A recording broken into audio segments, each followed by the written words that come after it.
Seigneur pour la grâce qu'il nous accorde.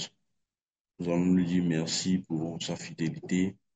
Nous allons lui dire merci pour ne serait-ce même que le souffle de vie qu'il nous accorde encore ce matin. Il est écrit dans la parole de Dieu que l'Éternel renouvelle ses bontés chaque matin envers nous.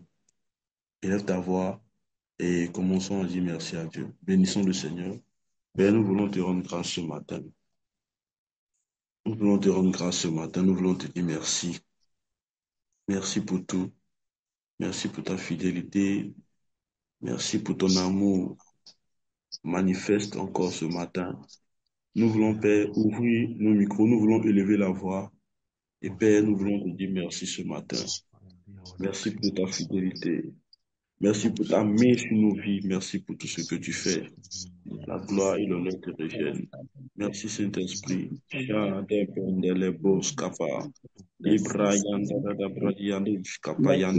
Dieu, toi qui es Dieu, toi qui es Dieu, nous te disons encore merci ce matin parce que tu as renouvelé notre souffle de vie. Merci parce que tu nous maintiens dans la santé éternelle. Merci parce que tu fais toutes choses pour nous. Nous te remercions, nous te rendons grâce, Dieu. Nous te disons honneur et gloire, Seigneur. Honneur et gloire à toi, toi qui es Dieu. Honneur et gloire à toi qui es Dieu, Seigneur. Honneur et gloire à toi, Père Tout-Puissant. À toi seul la gloire et l'honneur. À toi seul l'élévation, Seigneur. Merci pour tes bienfaits qui te renouvellent chaque jour dans nos vies. Merci pour tes bienfaits qui te renouvellent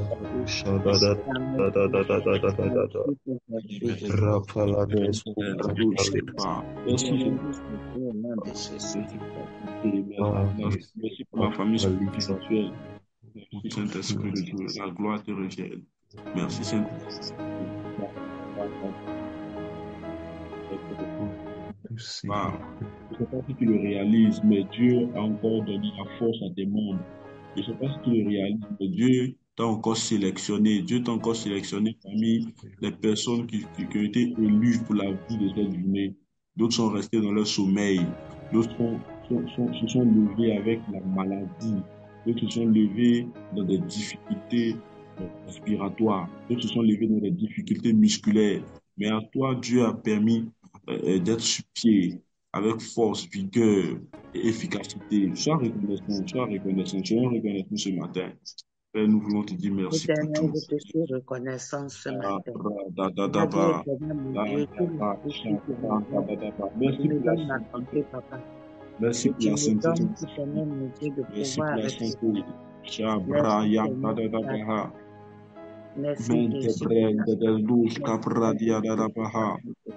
Mais presque les deux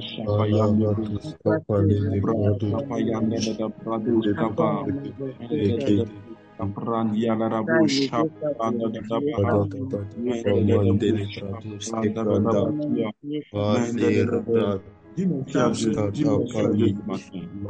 Dis merci à Dieu ce matin. Sois reconnaissant. Sois reconnaissant. Sois reconnaissant.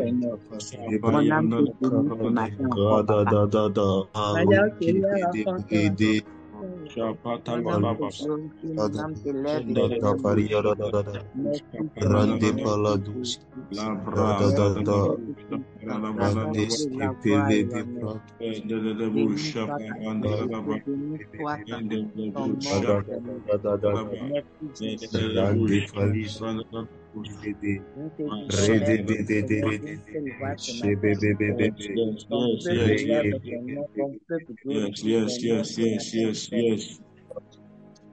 Merci Saint-Esprit. Alléluia. Amen. Amen. Nous allons lever la voix ce matin. Il est écrit dans la parole, Dieu, que tous ceux du peuple qui connaîtront les dieux agiront avec fermeté. Tu vas prier ce matin. Tu vas dire, Seigneur, donne-moi d'agir avec fermeté pendant ces 50 jours. Discipline-moi. Je veux être discipliné. Je veux m'efforcer à me réveiller chaque matin. Je veux m'efforcer à écouter ta parole. Je veux me forcer. Je ne veux pas vivre une vie normale pendant ces 50 jours. Et même après ces 50 jours, nous ne voulons pas vivre une vie normale, mais nous voulons vivre une vie de discipline, une vie de fermeté, une vie où l'ennemi même voit et dit que oui, cet enfant-là, après ces 50 jours, il est en train de devenir un enfant assez ferme, un enfant assez mature. Est-ce que tu peux lever la voix? Demandons cela à Dieu, assez de discipline, que Dieu nous accorde la fermeté, d'agir avec fermeté. Nous ne voulons pas agir avec négligence, mais nous voulons agir avec fermeté, car nous connaissons le Dieu que nous adorons. Quelqu'un peut lever la voix, demander cela à Dieu ce matin. Shabra, da, da, da, da.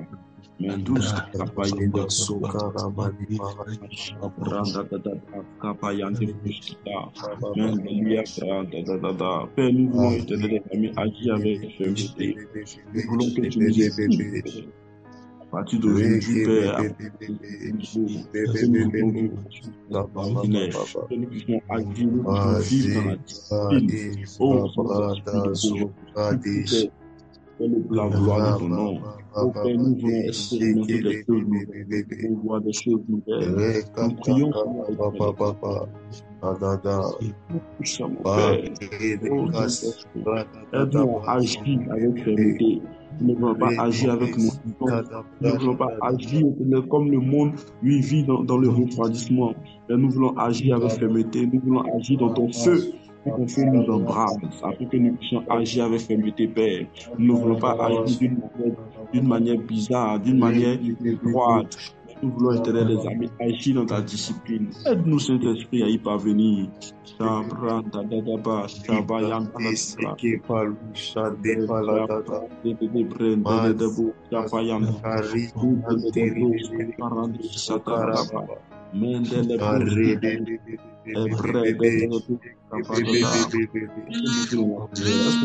la prière ce matin, est-ce qu'on peut monter dans la prière? Les brins de Chabrandia, la douce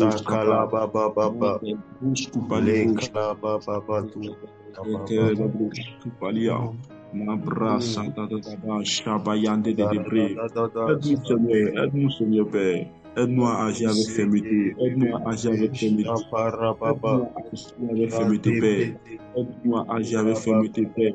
Shabayanda da Mende de Bruce, Tupalia Handa la Bre, Masa da Shabrandele Pe, Manda da Bus, Capradia da Bus, Shapat.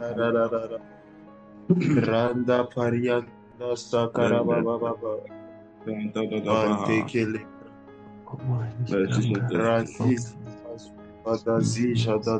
Hallelujah. Amen. Amen. Amen. Amen. Ok. Si tu es là, tu peux dire Amen, Amen, Amen en commentaire, avant que nous puissions encore pousser dans la prière. Tu vois, nous allons prendre juste 60 secondes, nous allons partager, voilà, le lien. Tu vas envoyer le lien à quelqu'un. Voilà, tu vas inviter quelqu'un, tu vas arriver quelqu'un qui dort, tu vas lui dire, nous sommes en prière. Alléluia. Nous allons prier ce matin. Ce matin, à mon réveil, Dieu m'a fait voir une image et j'aimerais qu'on prie vraiment pour cela. Et je demandais au Seigneur de m'expliquer la vision qu'il était en train de me faire voir. Et je voyais comme euh, un aigle, voilà, un aigle qui était rentré, voilà, comme en retraite, voilà, histoire de changer, de changer voilà, son bec, histoire de changer son plumage, histoire de, comme une mutation. Voilà, accompagné de cela, le Seigneur me faisait voir aussi comme un serpent, voilà, comme un serpent qui est en train de quitter son ancienne peau, voilà, pour se rajeunir. Et le Seigneur m'a dit que en cette saison, il est en train de nous préparer. Voilà, nous sommes en train de vivre une mutation. C'est-à-dire que le Seigneur se prépare à nous faire passer à une nouvelle étape. Voilà, une nouvelle étape où nous allons agir avec puissance, où notre manière d'agir, notre manière d'opérer dans les miracles sera assez étrange. Le Seigneur m'a dit qu'il est en train de nous faire passer par une mutation, où nous allons changer de nature, changer de comportement, changer de mode d'opération. Nous allons prier ce soir, ce matin, pardon. Nous allons prier, nous allons déclarer, oui, sur nos vies. Nous allons dire que nous sommes dans une étape de mutation. Tu vas dire, Seigneur, que ces 50 jours que tu mets devant moi, oui, soit un temps de mutation, que dans ces jours-là, je me cache dans ta présence, afin de sortir, afin de ressortir avec force, afin de ressortir avec la vigueur, afin de ressortir avec la capacité d'opérer les miracles. Est-ce que quelqu'un peut lever la voix, commencer à prier? Shabran, dadadaba, lende bredes, kapa, yandevos, kapa, libran, dadadaba, Parate, dadadabos, Rabi, Bibi, Shande, Mareke, Bebe, sur la base de ce que tu m'as dit ce matin. Maraba, Père, tu nous fais passer par un temps de mutation, un temps où nous allons grandir, un temps où nous allons nous rajeunir dans la foi, dans l'opéra, dans nos modes d'opération. Père éternel des armées, nous prions ce matin. Nous croyons, Père, que tu es en train de le faire pour la gloire de ton nom. Fais le Saint-Esprit de nous. Vive cette mutation, Père. Nous voulons grandir. Nous ne voulons pas stagner. Nous ne voulons pas stagner, mais nous voulons grandir avec toi. Shaba, da branda, da dos, kapa, libraya, da bradia. Masata brabaha, shade bros, kupa livende lebehe, lete brandus, kapa yandivos, kapa, mende libranda, da dos, tapahanda la bradia, madus, kapa yande de. Aide-nous, Seigneur. Nous voulons vivre éternel, des choses nouvelles. Nous voulons vivre dans de nouvelles manières d'opérer les miracles, dans de nouvelles manières de prier, dans de nouvelles manières d'agir. Père éternel, Dieu Tout-Puissant, nous ne voulons pas stagner, nous ne voulons pas rester les mêmes. Père éternel, nous prenons ces 50 jours, éternel Dieu Tout-Puissant, afin de vivre cette mutation, la Père. Nous voulons vivre cette mutation, Père. Nous voulons grandir. Père éternel des armées, tu me fais encore voir l'image où la chenille devient un papillon. Nous déclarons sur nos vies ce matin, éternel des armées, que de l'étape où nous sommes, nous prenons notre vol comme l'aigle et nous allons dans les hauteurs spirituelles afin de puiser, éternel, de ton trône. Shabra, dadadabaha, nalabayade, voski, muntalibra de uskapa, l'indebret, katouche, kapayanda, dadava. Fais-nous grandir, Père. Fais-nous monter, éternel des armées, dans ta présence, dans ton intimité. Fais-nous monter, Père, dans ta présence, dans ton intimité. Et là, tu vas commencer à prier. Demande aussi au Seigneur de ranimer ta flamme, la flamme de la prière en toi. Et toi qui priais, que Dieu maintienne ce feu de prière. Oui, que Dieu maintienne ce feu de prière. Élève ta voix. Prie aussi pour ce sujet, pour nos vies de prière. Prions pour nos vies de prière. Chabra, Père, nous voulons prier ce matin, éternel Dieu Tout-Puissant. Aide-nous à prier, éternel, dans ces temps-ci. Aide-nous à prier, Père. Nous ne voulons pas sombrer dans la fatigue, dans la négligence. Mais Père éternel, Dieu Tout-Puissant, nous voulons prier. Nous voulons prier jusqu'à ce que, Père, tu nous exauces. Nous voulons prier jusqu'à ce que, Père, tu nous exauces, Père. Voici nos vies de prière que nous étalons devant toi ce matin. Voici nos vies de prière que nous étalons devant toi ce matin. Éternel, pour d'autres, le niveau est bas, pour d'autres, le niveau est haut. Mais nous prions ce matin, éternel, amis, de nous maintenir dans la prière. Maintiens-nous, Père, éternel Dieu Tout-Puissant, nous te supplions. Est-ce que tu peux prier ce matin? Radadadadaba, shaprantadadabos, lebredes kapayandevos kapa, librayandadadaba, shaprantadadabos kapayandedebos kapa, libradadadadabos kapayandadadaba. Père, restons nos vies de prière, Père. Restons nos vies de prière, Père. Nous te supplions. Restons nos vies.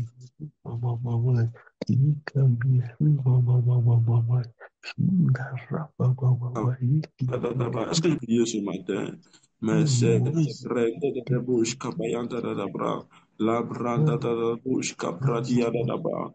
Père, restaure ma vie de prière, restaure ma vie de prière, restaure ma vie de prière, restaure ma vie de prière, restaure ma vie de prière, restaure ma vie de prière. Au nom puissant de Jésus-Christ de Nazareth, au nom puissant de Jésus-Christ de Nazareth. Merci Saint-Esprit de Dieu. Merci Saint-Esprit de Dieu. Merci Saint-Esprit de Dieu. Amen. Amen. Amen. Amen.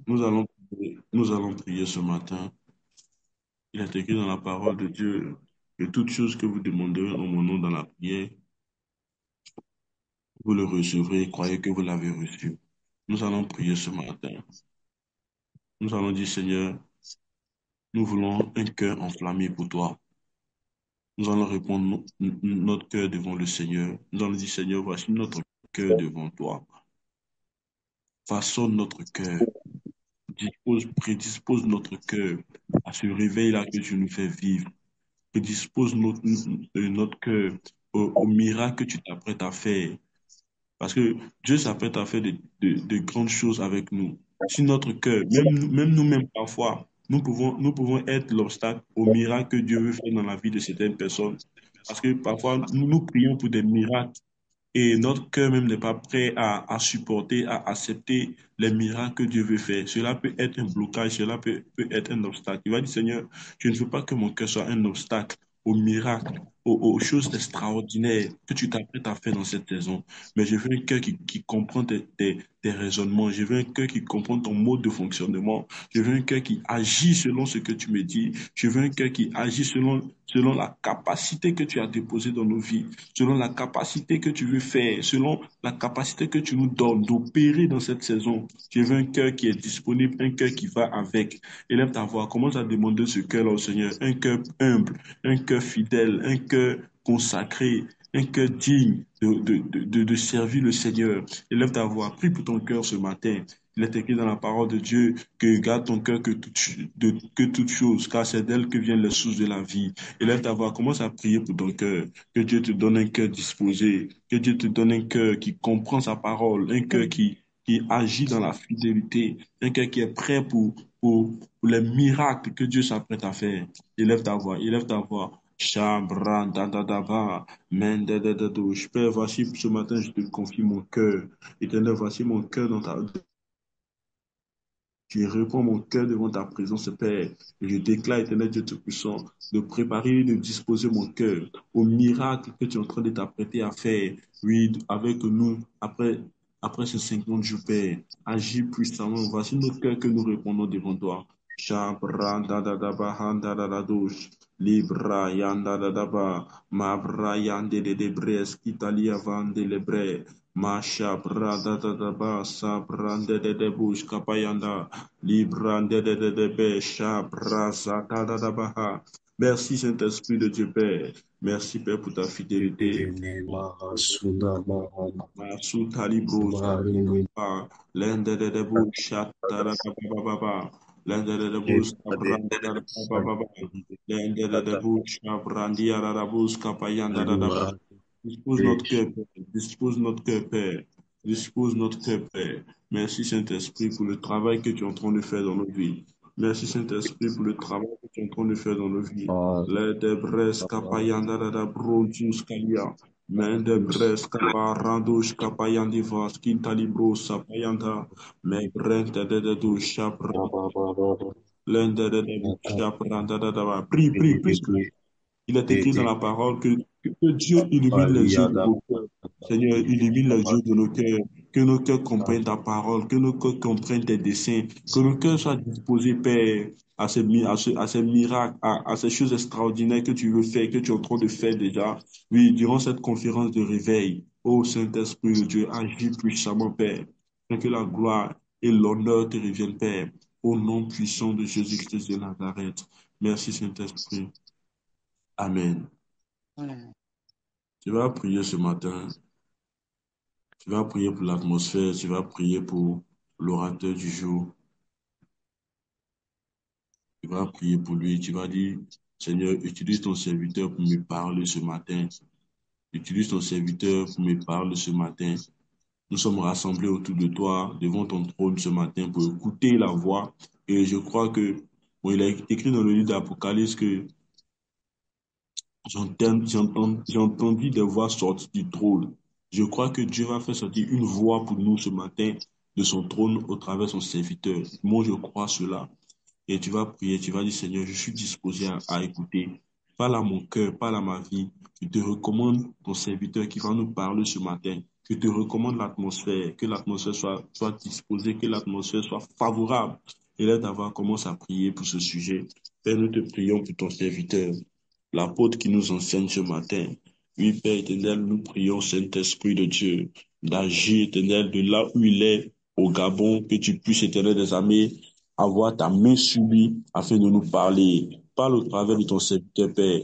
Nous voulons t'écouter, nous voulons t'entendre, nous voulons recevoir des orientations venant de toi. Père, nous ne voulons pas marcher dans ce monde comme des citoyens lambda, mais nous voulons marcher comme des citoyens du ciel. Nous voulons écouter ta parole. Parle-nous, Père. Parle-nous, Saint-Esprit de Dieu. Nos cœurs sont disposés, nos oreilles sont disposées, Père, à t'écouter. Nous te recommandons l'atmosphère. Que l'atmosphère soit favorable, Père. Oh, que l'atmosphère soit favorable, Père. Que l'atmosphère soit favorable, Père. Que l'atmosphère soit favorable, Père. Nous nous attendons à toi, Père. Nous avons besoin d'orientation. Nous avons besoin de paroles de consolation. Nous avons besoin de paroles qui viennent pour changer nos vies. Et Père, ce matin, éternel des armées, nos oreilles sont disposées, Père, et nos cœurs sont ouverts à écouter ta parole. Parle au travers de ton serviteur, Père. Nous te le recommandons. Utilise-le puissamment, Père. Utilise-le puissamment, Père. Shabra dadadaba, shabra diadadabo skupalia, mende breketeredo shapayan. Ibranta da ba rata santa da bush capra dia da bush sapra lempes capa yandi de brede de dush capa lempe dus capa yanda vra des capa libranda da ba shabra da la catua mensu talivosh capa manda la bradia cantule bres capa yandi quinta libra mensu taliaba pe ite des amis utilise ton serviteur pe barra dus capa yanda va te brende de dush capa yandi vos kitalia Mende de dus caprata da pasha prata la da dus cuparia. Mende brexete de be. Père, nous te recommandons ton serviteur. Oui, l'apôtre Stéphane Kumba Samba. Nous te recommandons ton serviteur, l'apôtre Stéphane Père, qu'il puisse être utilisé par ton esprit, Père, ce matin.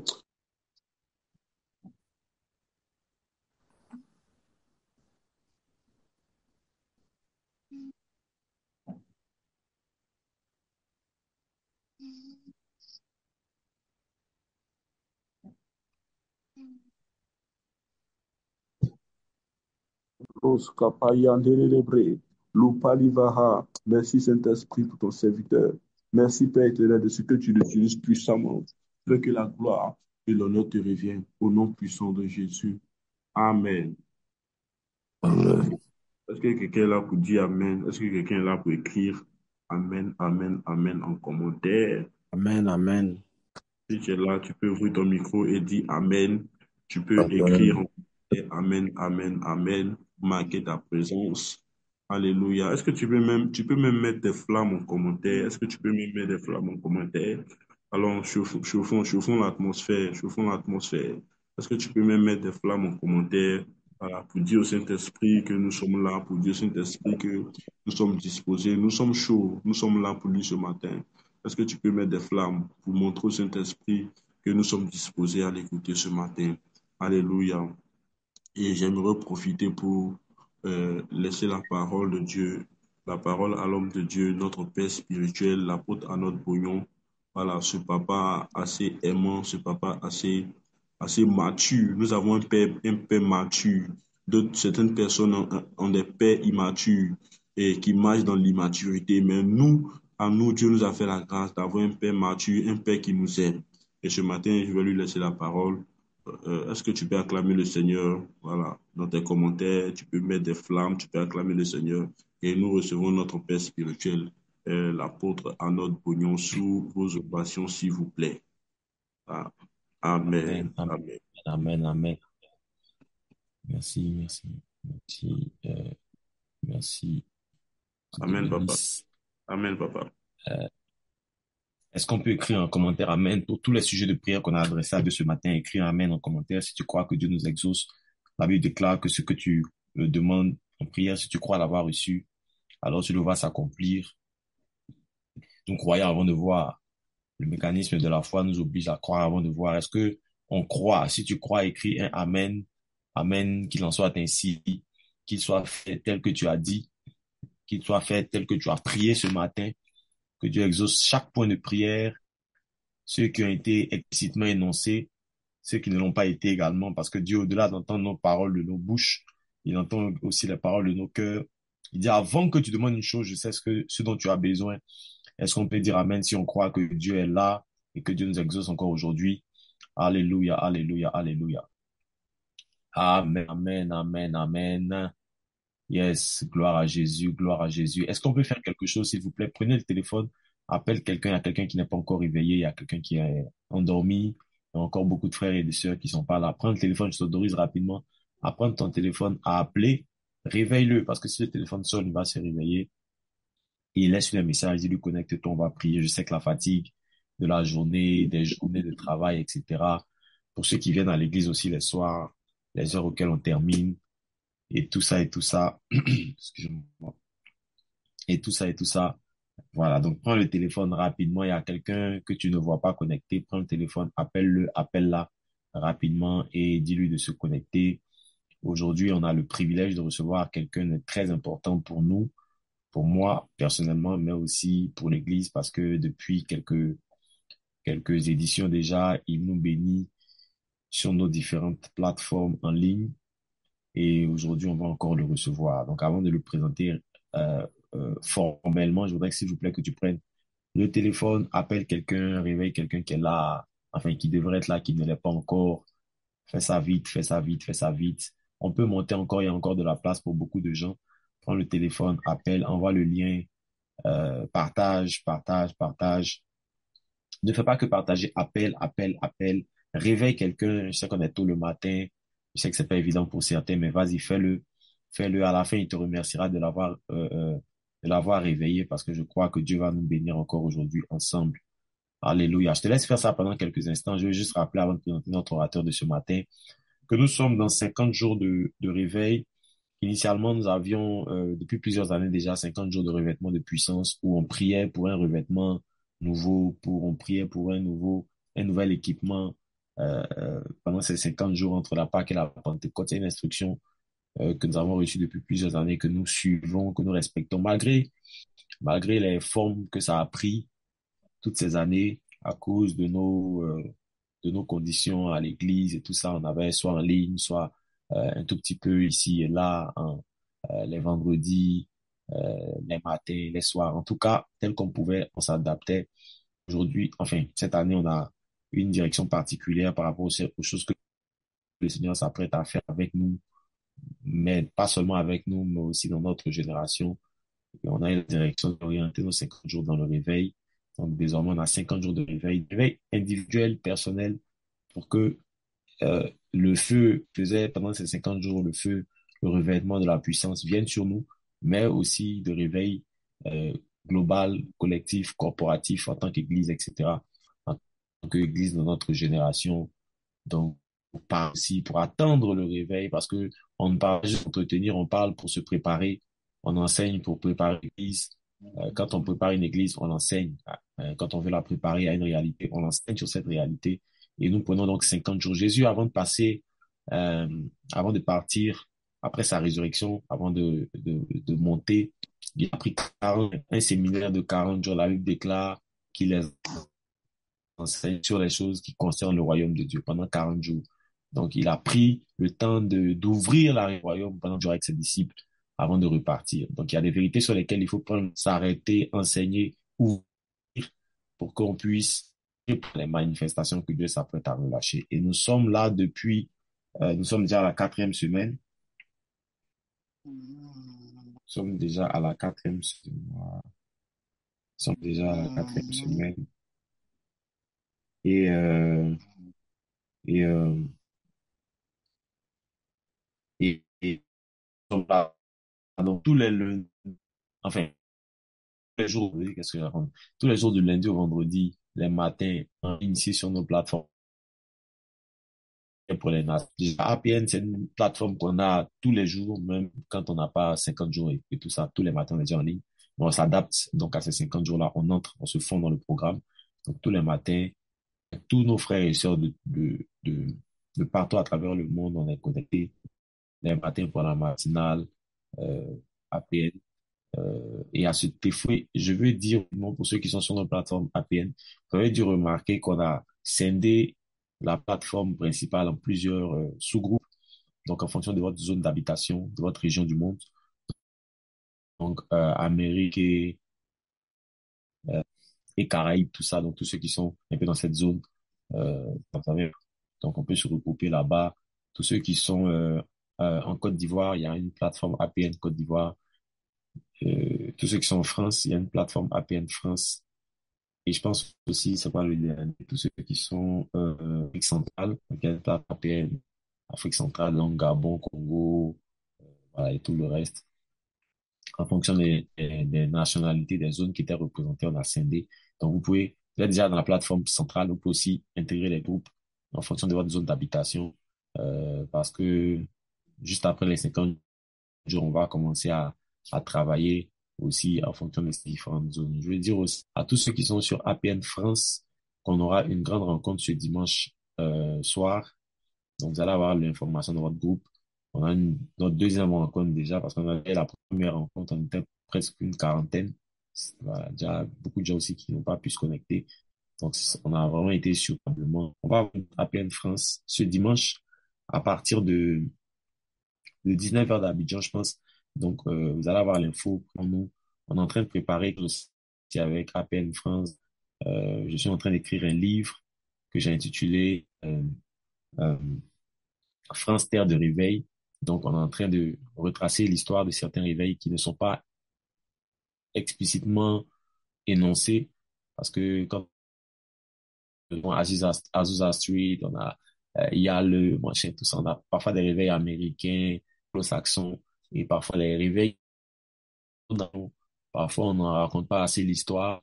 Donc, on est en train de travailler, on est en train de travailler sur l'aérien aussi, un mouvement de réveil africain.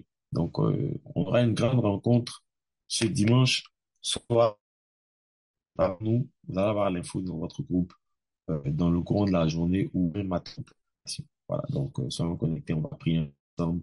On va aussi toucher d'autres points en plus de tout ça.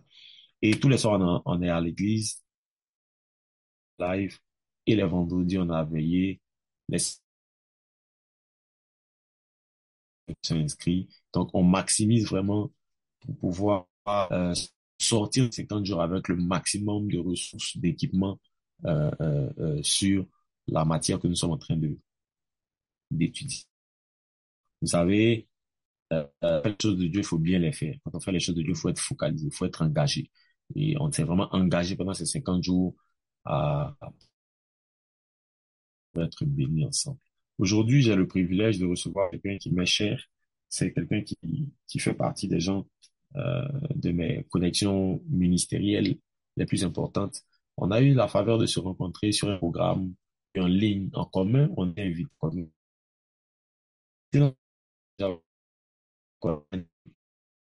commun, donc Paulin, qui est du Congo-Brazzaville, un excellent, je pense que lui, on va le recevoir, un excellent docteur qui nous a fait une rencontre, un sommet en ligne, en termes encore à l'époque post-Covid, tout ça. Donc, beaucoup de choses se faisaient en ligne et on s'est rencontrés sur cette plateforme en ligne et avec des hommes du Ghana, etc. Et bizarrement, j'ai pris le temps d'écouter les interventions de tous les autres.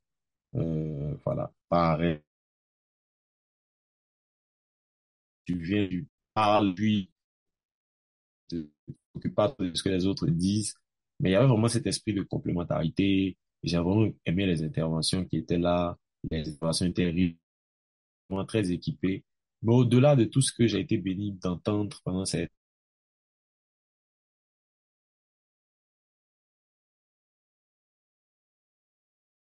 par la qualité, par la maîtrise du sujet apostolique. Vous savez, moi, je suis apôtre de ministère, un fardeau. Et quand je l'ai entendu parler, j'ai vraiment entendu quelqu'un qui connaît le sujet. Et ça, la conviction que j'ai, que quand Dieu vous appelle à quelque chose, il a toujours préparé des gens partout à travers le monde, si le même équipement, le même fardeau ou similaire. Et nos esprits se sont vraiment connectés. On a échangé, on a partagé, ensuite d'autres plateformes. Et il nous a aidés à organiser notre rencontre de Révolution apostolique à Libreville. On était parti avec une équipe à Libreville. On a organisé la conférence dans son église. Toute son équipe s'est mise à notre disposition. On a passé une semaine extraordinaire à Libreville. Il nous a bien reçus, voilà, bien accompagnés. L'église a été chaleureuse. Le séjour à Libreville a été l'un de nos meilleurs séjours depuis que mon épouse et moi Dieu nous fait grâce d'aller dans plusieurs endroits. Et on est vraiment resté très attachés, très liés. Et ma plus grande prière aujourd'hui, c'est de pouvoir avoir l'opportunité de le recevoir aussi à Abidjan, pas pour rembourser ma dette, parce que c'est pas une dette, travail, mais pour pouvoir permettre à mon peuple, à mon Église et à ceux qui nous suivent aussi à Abidjan de bénéficier de la grâce qu'il transporte. C'est un rempli, c'est un qui est droit dans ses bottes, il connaît son chemin, il sait où il va, et c'est un homme qui a une grâce apostolique pure. Il fait partie des gens que je connais dans notre époque, en tout cas. Peut-être que je ne connais pas tous, mais en tout cas ceux que je connais, qui savent ce qu'ils disent quand ils parlent de réveil apostolique. Et au-delà de ça, même sa prédication, son langage, ses paroles, en tout cas, il parle comme un apôtre, il parle comme un vrai apôtre. Je voudrais le présenter pour ne pas fausser le protocole. Il a apôtre du Seigneur Jésus. Il est de nationalité gabonaise et il est né un 11 décembre à Libreville. Un 11 décembre à Libreville. Il est apôtre et ancien principal frère du Centre apostolique pour la réforme et des communautés Gilgal, Centre des Nations, dont la base est bien évidemment installée au Gabon Libreville. 11 est diplômé en master en ingénierie fière et de banque à l'Institut africain de management au Sénégal. Donc, il a fait aussi le Sénégal. Il a eu un parcours aussi ministériel aussi au Sénégal. Il possède en outre une licence économique et de gestion. En 2016, Praxed Chancela, il a une fille donc avec son épouse, la prophétesse, que nous aimons aussi beaucoup. Il suivra ensuite une première formation en licence théologique au centre de formation théologique de Bethel des églises de l'Alliance chrétienne missionnaire du Gabon, avant de rejoindre l'école apostolique Pneuma, qui est dirigée par l'apôtre Suresh Guna. L'apôtre Suresh, c'est vraiment une des voix apostoliques très importantes dans notre génération. En Afrique du Sud, si je me trompe pas, une des voix apostoliques très, très, très importantes et à son école apostolique également. Entre 98 et 2004, il a servi auprès de ses pairs dans plusieurs ministères à Libreville, au travers du Gabon également. Il est établi leader au sein de la communauté de la Réforme, où il exerce dans ce ministère durant 5 ans, de 2014 à 2000. Il a été ordonné officiellement apôtre en octobre 2019. Et c'est le 7 novembre 2020 que le Seigneur appelle l'apôtre sur le centre apostolique qu'il dirige et il exerce dans les fonctions ministérielles d'armée. Donc notre apôtre que nous recevons aujourd'hui est leader principal, ancien principal, père spirituel de tous les fils de cette église, de cette communauté aussi. C'est un très bon père. Vous savez, l'une des grâces aussi des apôtres, c'est d'avoir des fils parfois qui sont très matures, très fermes. Et il a des fils que j'ai rencontrés, que je connais, très fermes, très matures, et qui sont le fruit de son apostolat. De 80 à 2024, il sert donc dans des domaines d'initiative divine variés, dans l'avancement du royaume. En plus de sa vocation apostolique, la chose qui anime son cœur, c'est le mandat de l'Église dans les sphères d'impact pour les nations. En effet, il désire être l'un des canalisateurs de l'engagement du corps de Christ en Afrique, dans le contexte de l'actuel mouvement de Dieu, tout en bâtissant plusieurs communautés apostoliques pour une grande percée dans le royaume. Il est aussi passionné de musique, de finance. Il est promoteur, vous l'aurez donc compris, il est promoteur de jeunes prédicateurs et c'est un excellent orateur lui-même. Il est banquier de formation, banquier de profession aussi, en plus d'être apôtre. Et il est marié à son excellente épouse que nous apprécions aussi beaucoup.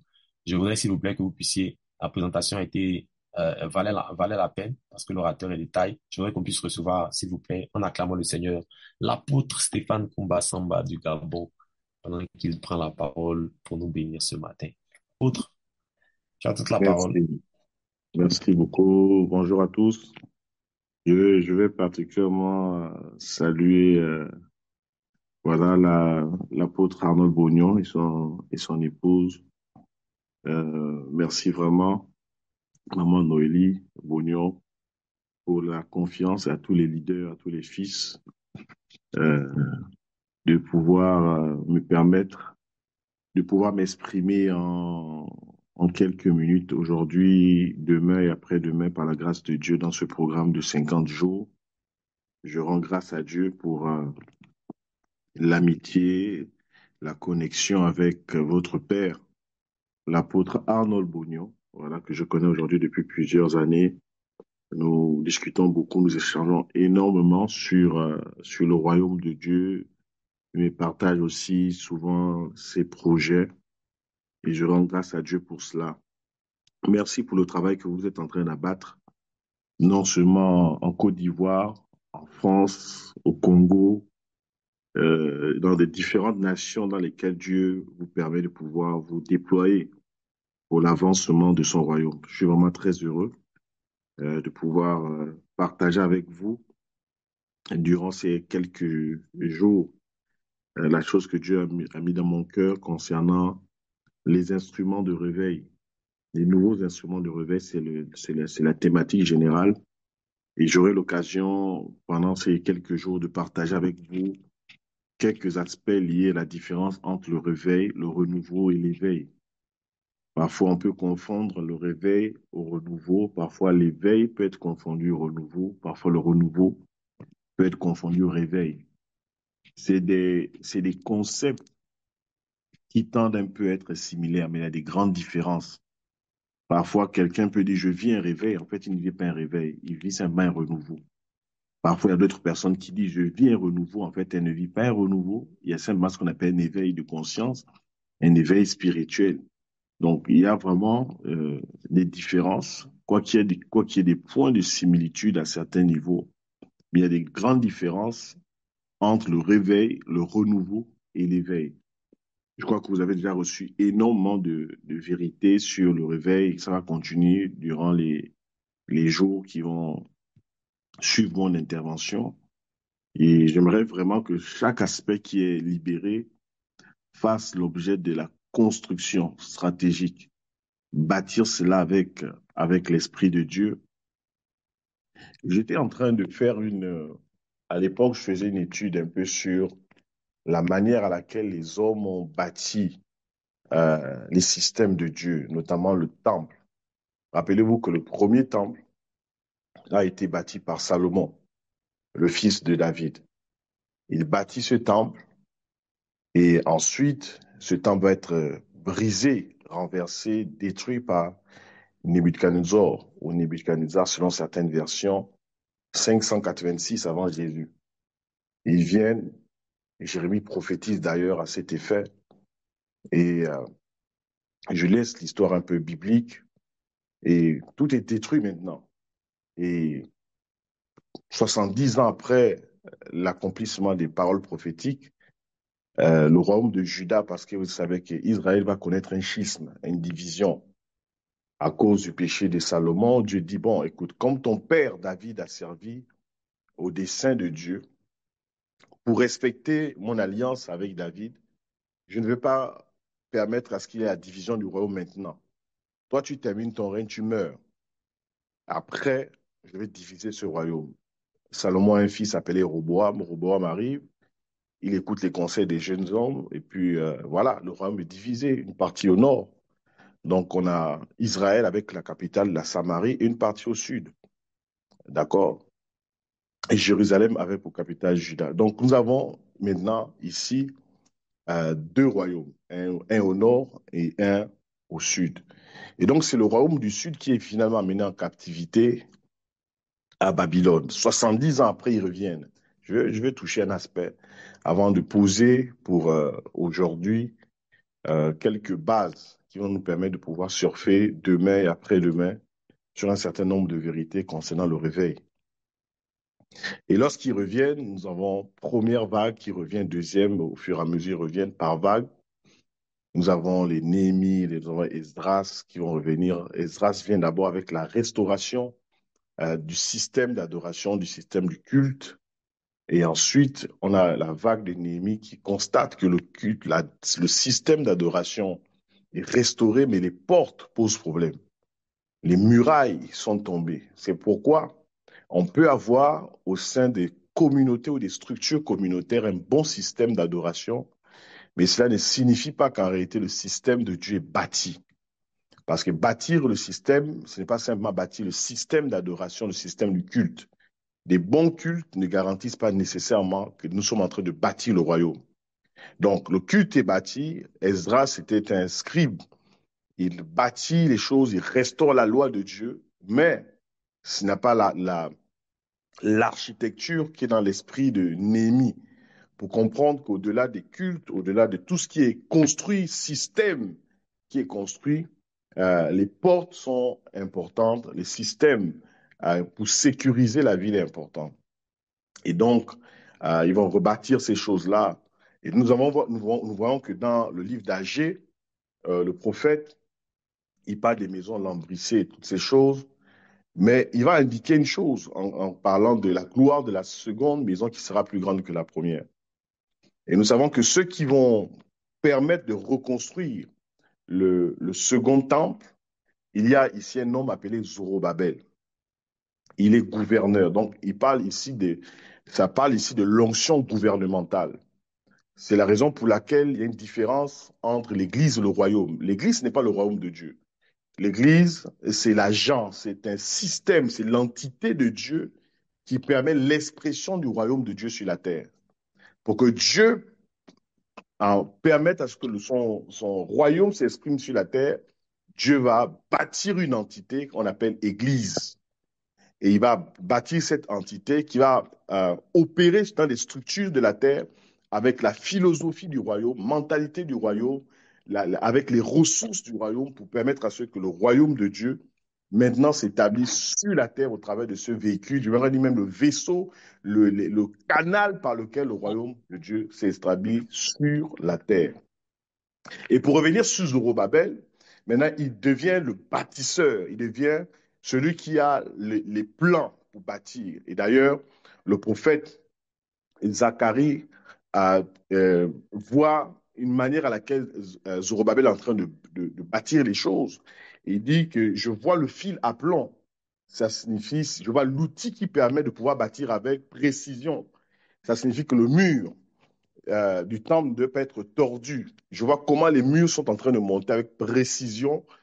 Le fil à plomb est tellement aligné que les choses de Dieu doivent être bâties de manière précise. Et je crois que depuis plusieurs jours que nous sommes là, dans ce programme, les choses sont en train de se bâtir de manière précise en ce qui concerne le réveil, en ce qui concerne les instruments, les nouveaux instruments de réveil. Ces choses sont en train de se bâtir, pas simplement pour donner des révélations nouvelles, mais pour construire avec le fil à plomb. Parce que c'est un environnement apostolique et prophétique, et vous devez bâtir avec le fil à plomb. On peut pas vous n'êtes pas ici des charlatans.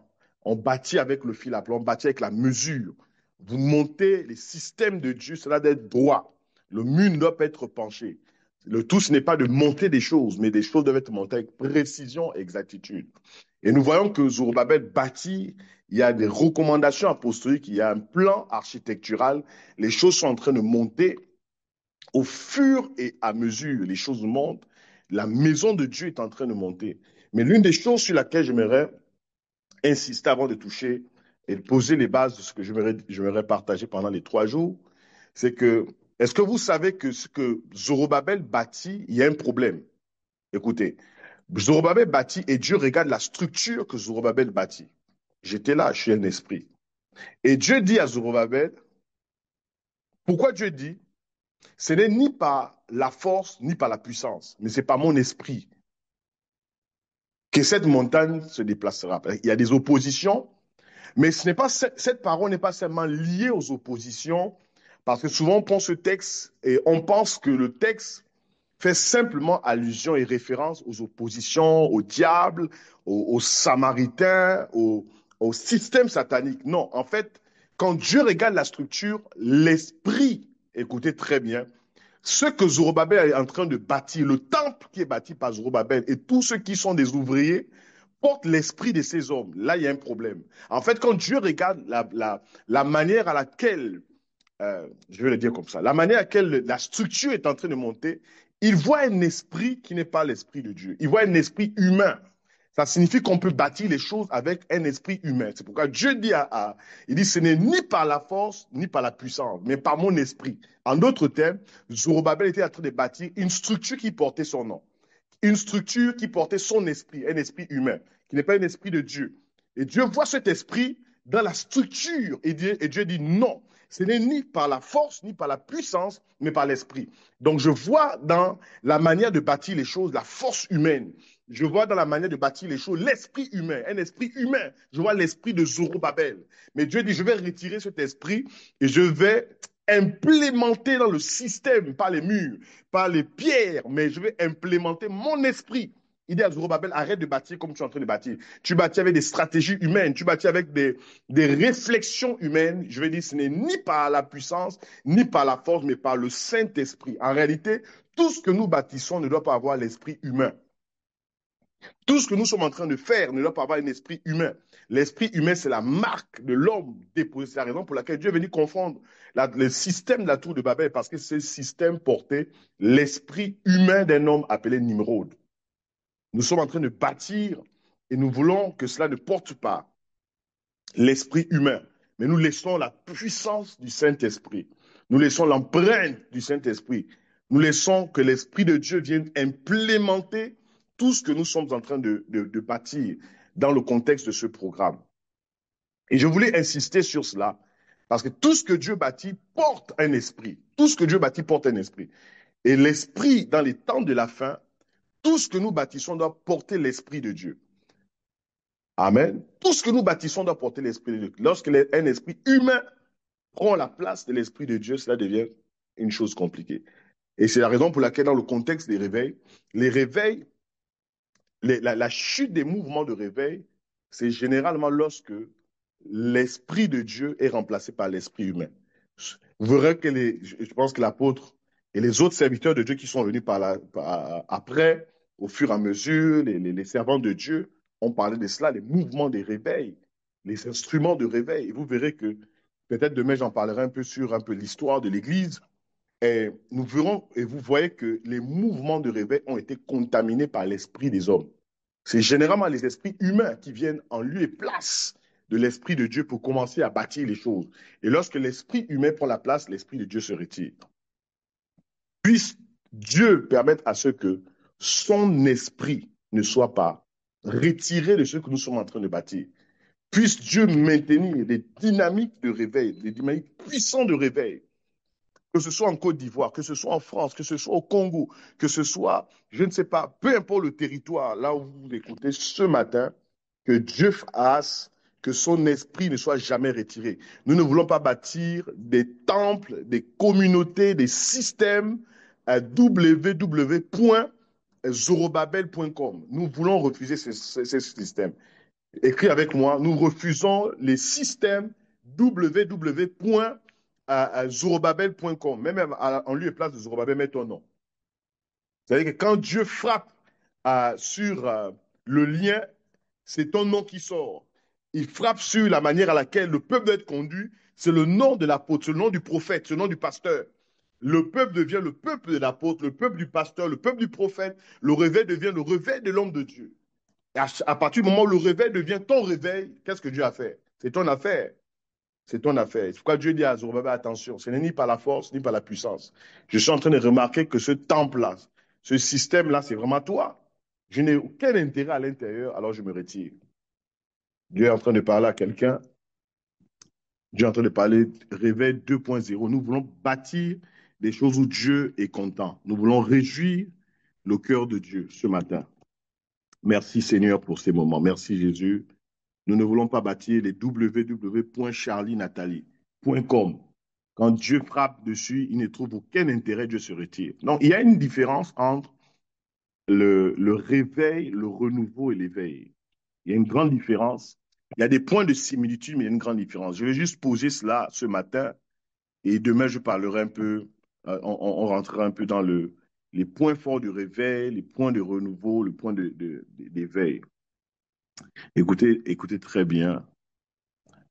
Vous avez entendu parler du réveil d'Asbury aux États-Unis, hein, une université qui a connu un réveil très, très intense, un réveil intense. Vous êtes un peu apostolique. Donc, le réveil d'Asbury, par exemple, est un réveil chrétien qui a eu lieu en 2023 à l'université d'Asbury à Wilmore. Et c'était vraiment un réveil intense. Les gens sont venus pour parce que dans cette université, il y avait une chapelle à l'intérieur où les gens venaient assez régulièrement prier, adorer Dieu. Et ce jour-là, les choses se sont passées de manière différente. Ils sont venus comme à l'accoutumée, venir prier, adorer, célébrer, et puis boum, le Saint-Esprit se manifestait de manière extraordinaire, des jours et des jours et des jours et des jours et des jours, parce qu'on ne peut pas contenir ce que Dieu veut faire. On ne peut pas contenir Dieu dans une boîte. On ne peut pas. D'ailleurs, j'aimerais vous dire ceci, je l'ai dit d'ailleurs au Fils, est-ce que vous savez que la lumière est inutile dans la lumière? La lumière n'est utile que dans les ténèbres. D'ailleurs, généralement, le mot lumière n'est pas au pluriel. Vous savez, il est très rare de trouver le mot lumière au pluriel, c'est-à-dire les lumières souvent sont difficiles. La Bible déclare il n'y a pas, d'accord, de lien entre la lumière et les ténèbres. J'aurais bien voulu que Dieu dise il n'y a pas d'accord entre les lumières et les ténèbres. Donc, on n'a pas besoin d'avoir les lumières pour éteindre les ténèbres. On a besoin d'avoir une lumière. Est-ce que vous comprenez? On n'a parfois pas besoin d'avoir plusieurs réveils pour éteindre en fait la froideur et la tiédeur. On a juste besoin d'avoir un réveil pour éteindre encore un système ténébreux qui a maintenu en captivité une nation. C'est pourquoi la lumière est inutile dans la lumière. J'aimerais dire à quelqu'un, écoute, je vais le dire comme ça. Vous êtes inutile dans les quatre murs de l'Église. En réalité, les communautés c'est des incubateurs. Lorsqu'on va dans le système communautaire, en fait, on est comme en immersion. On est immergé en réalité pour être activé, pour être maintenant important dans les systèmes de la Terre.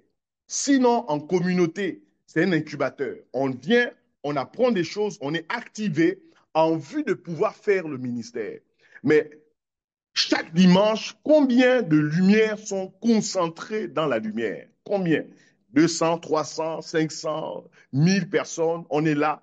Mais regardez que entre le lundi et le samedi, lorsque nous ne sommes pas en communauté, excepté les programmes que nous faisons, donc comme ce programme de 50 jours, excepté des séminaires spéciaux, excepté par exemple des conférences, des conventions, vous ne remarquez pas que vos dons ont tendance à être désactivés entre lundi et samedi. Pourquoi les dons sont désactivés entre lundi et samedi? C'est parce qu'en réalité, les gens ne sont pas véritablement réveillés. Comment les dons de prophétie sont-ils activés dimanche? Et on a l'impression que tous ceux qui voient des choses ne les voient que les dimanches. C'est un profond esprit, c'est un profond esprit religieux. En fait, c'est l'un des démons les plus dangereux qui existent. Il est plus dangereux que les maris, les démons des esprits des eaux, les sirènes, tout ce que vous voulez comme démon là. Ce démon, il est redoutable. C'est le démon qui arrive à activer vos dons le dimanche et les activer entre lundi et samedi. Je suis en train de parler à un peuple prophétique, à un peuple apostolique. Nous parlons ici de réveil, des instruments de réveil. En fait, quand on est un instrument de réveil, les dons doivent être activés de manière permanente, de telle sorte que tu es capable de prophétiser, même dans ton administration, même dans ton école, tu dois prophétiser avec la manière, pas prophétiser avec les gesticulations, comme dans beaucoup d'églises.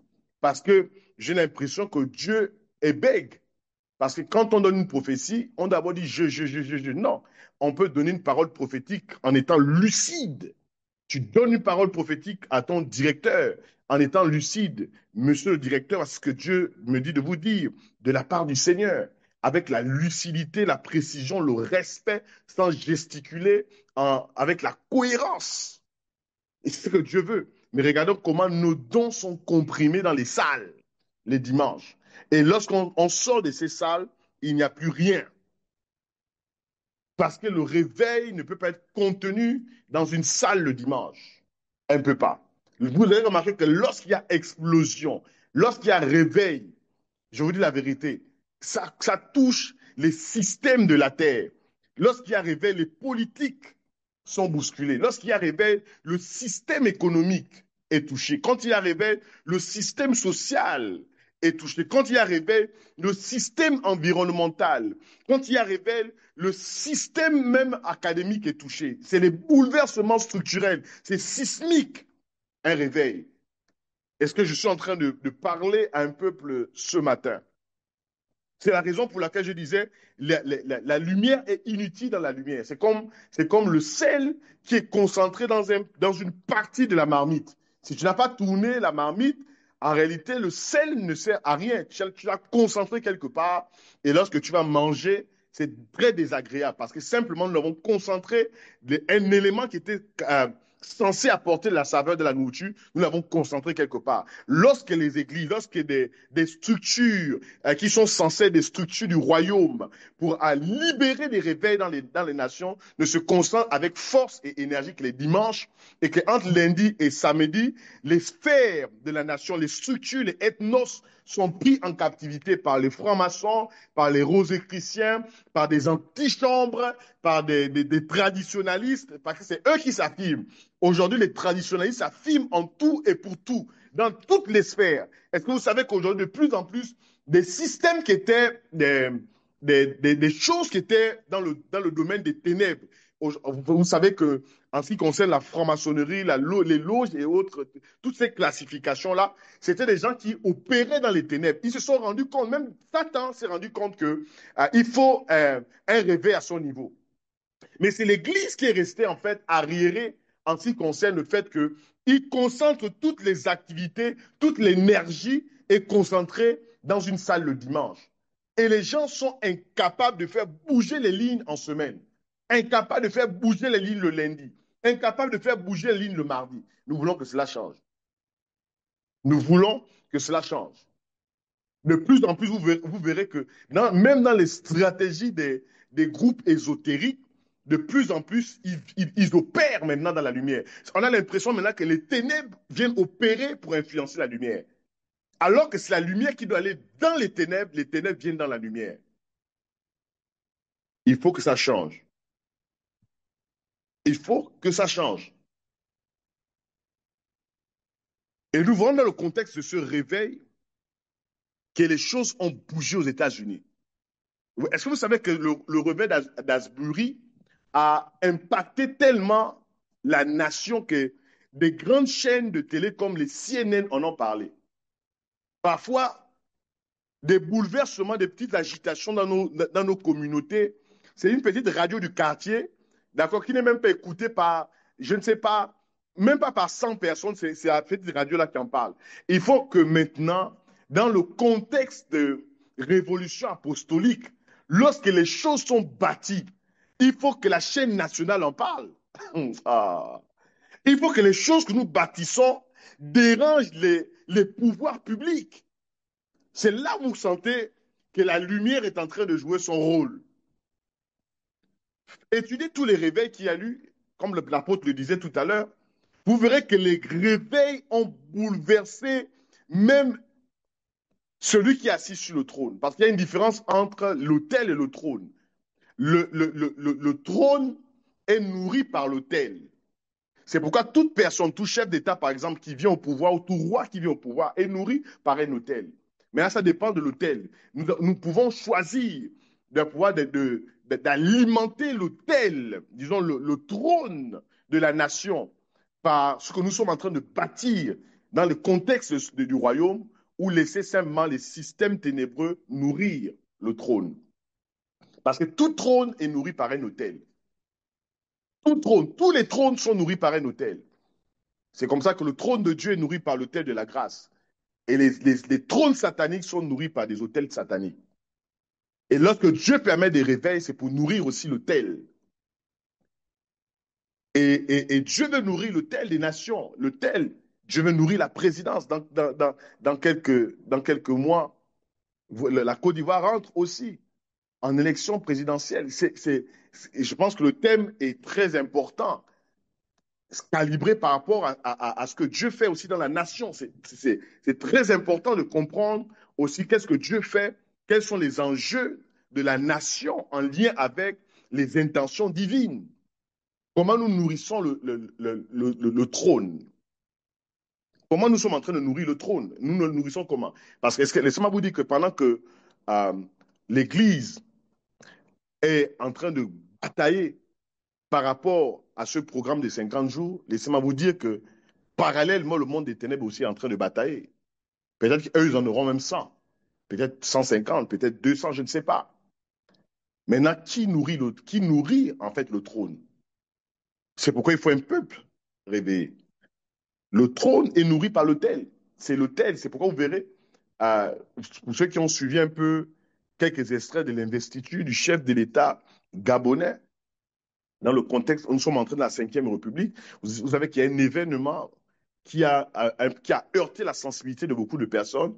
C'est ce que les traditionalistes ont fait quasiment à la fin, au moment où il est investi par la Cour constitutionnelle. Les traditionalistes, j'aimerais m'appeler des feuman, j'aimerais m'appeler des profito-situationnistes, sont venus faire des choses, des incongruités. Pourquoi? Parce qu'en fait, ils veulent nourrir le trône par un autel. Et ils veulent dire, en réalité, ils veulent envoyer à la face du monde que le trône sur lequel se tient celui qui est au pouvoir actuellement est nourri par les autels des traditions. Il y a une grande bataille. Il y a une grande bataille. C'est la raison pour laquelle nous devons comprendre les nouveaux instruments de réveil. Les nouveaux instruments de réveil doivent être compris aujourd'hui par l'Église que nous sommes, par les fils que vous êtes aujourd'hui.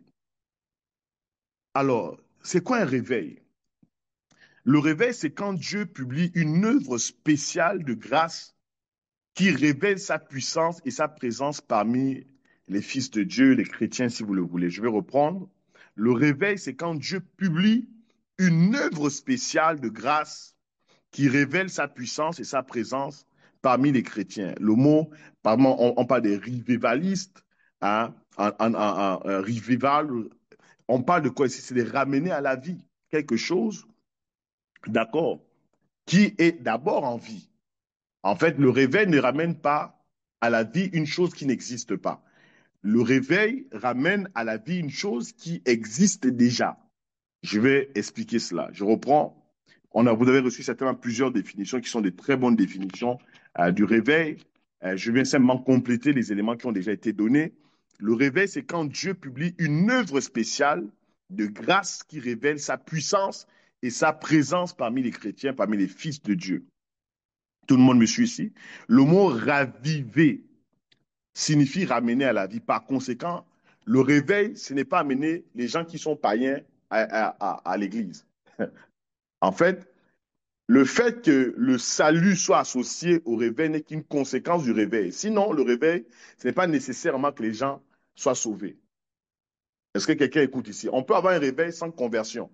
Le réveil, ce n'est pas parce que les gens sont réveillés maintenant, les gens se convertissent. Non, la conversion n'est qu'une résultante en fait du réveil. Sinon, le réveil, ce n'est pas ça d'abord. Le réveil, c'est le fait que Dieu, écoutez très bien, le réveil, c'est le fait que Dieu publie une œuvre spéciale dans un territoire, dans un espace, et il révèle sa puissance parmi les croyants. Le réveil concerne d'abord ceux qui sont en Christ.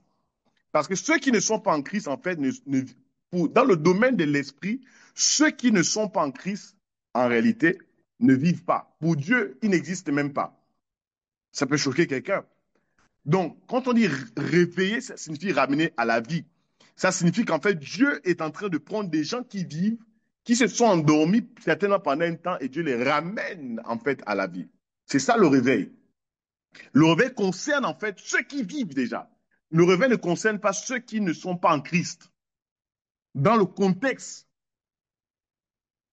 de ceux que nous sommes en train de libérer, le réveil concerne nous qui sommes dans le Seigneur. Quand Dieu dit j'amène un réveil, ce n'est pas pour le salut d'abord des hommes, non. Maintenant, quand nous sommes réveillés, la résultante ou les conséquences qui s'en suivent, c'est que maintenant, un peuple réveillé est capable de comprendre les enjeux liés à l'évangélisation, d'accord, que ce soit personnel ou à l'évangélisation d'un quartier. C'est là où ce sont les conséquences. En fait, l'évangélisation qui suit un réveil n'est que la conséquence, ce n'est pas le réveil. Est-ce que vous savez que Dieu peut amener un réveil économique? Ce n'est pas un réveil, ce n'est pas un réveil pour sauver les âmes. Dieu peut amener un réveil sociologique. Dieu peut amener un réveil environnemental. Dieu peut amener un réveil. Écoutez, je vais vous dire une chose. Écoutez très bien. Est-ce que vous savez que s'il n'y a pas un réveil, par exemple, écologique, l'humanité peut disparaître? Est-ce que vous savez, par exemple, que s'il n'y a pas un réveil, par exemple, des ressources halieutiques, certaines régions peuvent se retrouver dépeupler de certaines ressources halieutiques. Je vais le dire un peu différemment. Est-ce que vous savez, par exemple, qu'il y a des espèces qui sont en voie de disparition? S'il n'y a pas un réveil, d'accord, en termes de préservation du système de biodiversité, certaines ressources peuvent disparaître. C'est la raison pour laquelle il y a des espèces en voie de disparition qu'on interdit de manger. Là, il faut un réveil. Mais ce réveil, quoi, ce réveil n'est pas un réveil au sens strict, c'était ce qu'on appelle l'éveil. Je vais toucher cela. C'est pourquoi il faut faire attention entre le réveil, le renouveau et l'éveil. Amen. Parce que tous les réveils n'ont pas pour objectif d'amener les gens au salut. D'ailleurs, je vais vous choquer ce matin. Jésus n'est pas uniquement mort pour sauver les gens. Non, non, ce n'est pas uniquement la seule chose pour laquelle Jésus est mort. Sauver était une partie du mandat. C'est comme si on te donne un cahier de charge. Vous ne pouvez pas lire juste la partie du cahier de charge de Jésus. C'est ça l'erreur des évangéliques, des églises évangéliques. Eux, ils estiment que Jésus est mort que pour sauver les âmes. Donc, Jésus est mort pour sauver les âmes. Et si Jésus est mort pour sauver les âmes, qu'est-ce que vous faites encore sur la terre, puisque vous êtes déjà sauvés? Quel est votre rôle encore sur la terre? Puisque vous êtes sauvés, allez-y au ciel. D'ailleurs, nous avons compris que le ciel, écoutez très bien. Mais le ciel, c'est quoi? Pourquoi Dieu crée? Le ciel, en fait, c'est comme un magasin. Le ciel, c'est le magasin du stockage des ressources du royaume.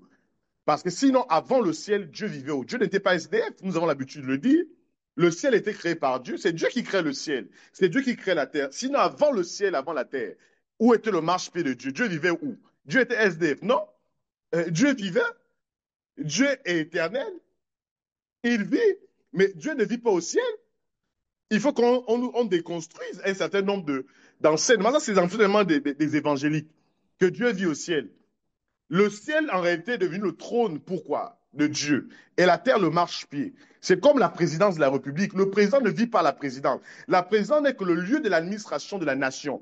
Il vient administrer la nation à la présidence. Certains appellent ça le palais. Il administre là. Et le soir, il rentre à la maison. Sinon, Dieu a une maison. Ce n'est pas le ciel.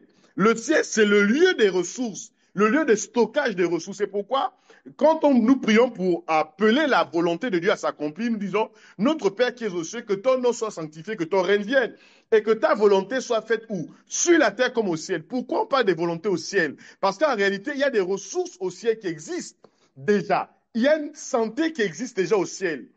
C'est le lieu de stockage, en fait, des ressources. C'est le lieu de stockage de ce que Dieu a prévu faire sur les structures de la terre. Il faut juste relâcher cela sur la terre. Et le réveil permet au ciel de s'ouvrir.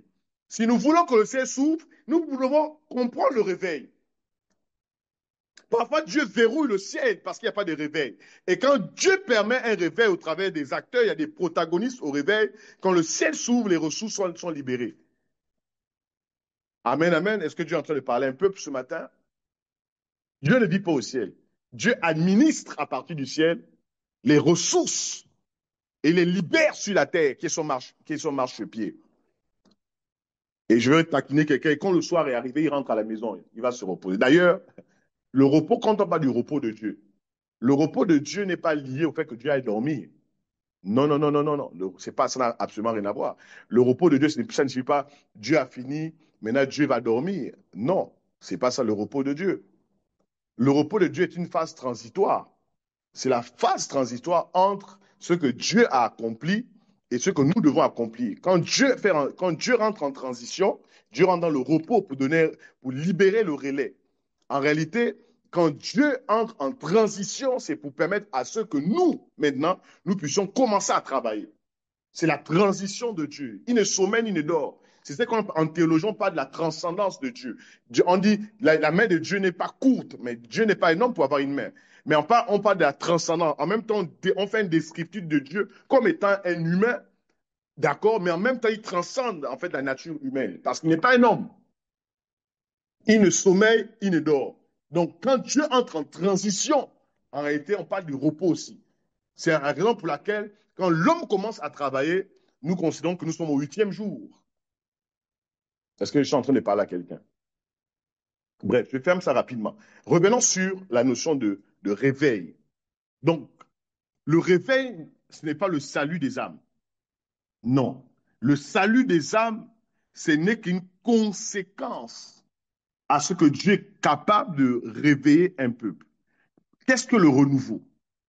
J'ai parlé un peu de réveil en donnant une définition. C'est quand Dieu publie une œuvre spéciale de grâce qui révèle sa puissance, sa présence parmi les chrétiens, parmi le peuple de Dieu. Dieu va ramener à la vie des choses mortes. Et je disais, le réveil ne constitue pas simplement un réveil spirituel. Il y a un réveil aussi économique, il y a un réveil aussi social, il y a un réveil aussi sportif. Hein, vous voyez par exemple que jusqu'à présent, aucune équipe africaine n'a remporté la Coupe du Monde. Est-ce que vous suivez ici? Mais il faut quoi? Il faut un réveil sportif. Je suis en train de parler à quelqu'un. Il faut un réveil sportif. Il faut un réveil sportif. Il faut un réveil à plusieurs niveaux. C'est quoi le renouveau? C'est quoi le renouveau? Le renouveau, c'est quand les chrétiens engagés sont épuisés de travailler dans le Seigneur. Quand les chrétiens, quand les fils de Dieu sont fatigués de travailler dans le Seigneur, Dieu envoie ce qu'on appelle le renouveau. Si tu sens, par exemple, ce matin que tu es fatigué, tu travailles pour Dieu, mais tu sens une forme de fatigue, une forme de lassitude, tu es lourd spirituellement, tu n'as pas besoin d'un réveil, tu as besoin d'un renouveau. Le renouveau, c'est ce qu'on appelle le rafraîchissement. Ne dis pas, Seigneur, viens me réveiller, parce qu'en réalité, il ne s'agit pas du réveil ici. Il s'agit ici du rafraîchissement. Lorsque tu te sens lourd spirituellement, tu sens que tu as du mal à démarrer, tu sens qu'il y a quelque chose qui manque à ta spiritualité. Là, ce n'est pas un réveil que tu demandes, mais tu demandes en fait un rafraîchissement, ce qu'on appelle le renouveau. Le renouveau ici. Est-ce que tout le monde me suit ici, là? Il y a des micros qui sont ouverts. Donc, le renouveau, c'est quand les fils de Dieu sont engagés. Il y a des micros ouverts. André Lima, si on peut couper son micro. Les articles. Ouais. Et qui n'étaient pas bien, des fois, ils n'étaient pas. On en a rajouté une. Ok. Est-ce que la mise on n'a pas de stock là, donc tu m'as recommandé. On n'a pas assez. On va voir. Merci. Il faut faire attention à vos micros, s'il vous plaît. Alors, donc, je disais, le renouveau, c'est quand les fils de Dieu, les chrétiens sont engagés, sont épuisés de travailler dans le Seigneur et Dieu envoie un esprit de rafraîchissement qui les rétablit dans la vitalité. Lorsque Dieu nous rafraîchit, on ne parle pas de réveil, on parle de renouveau.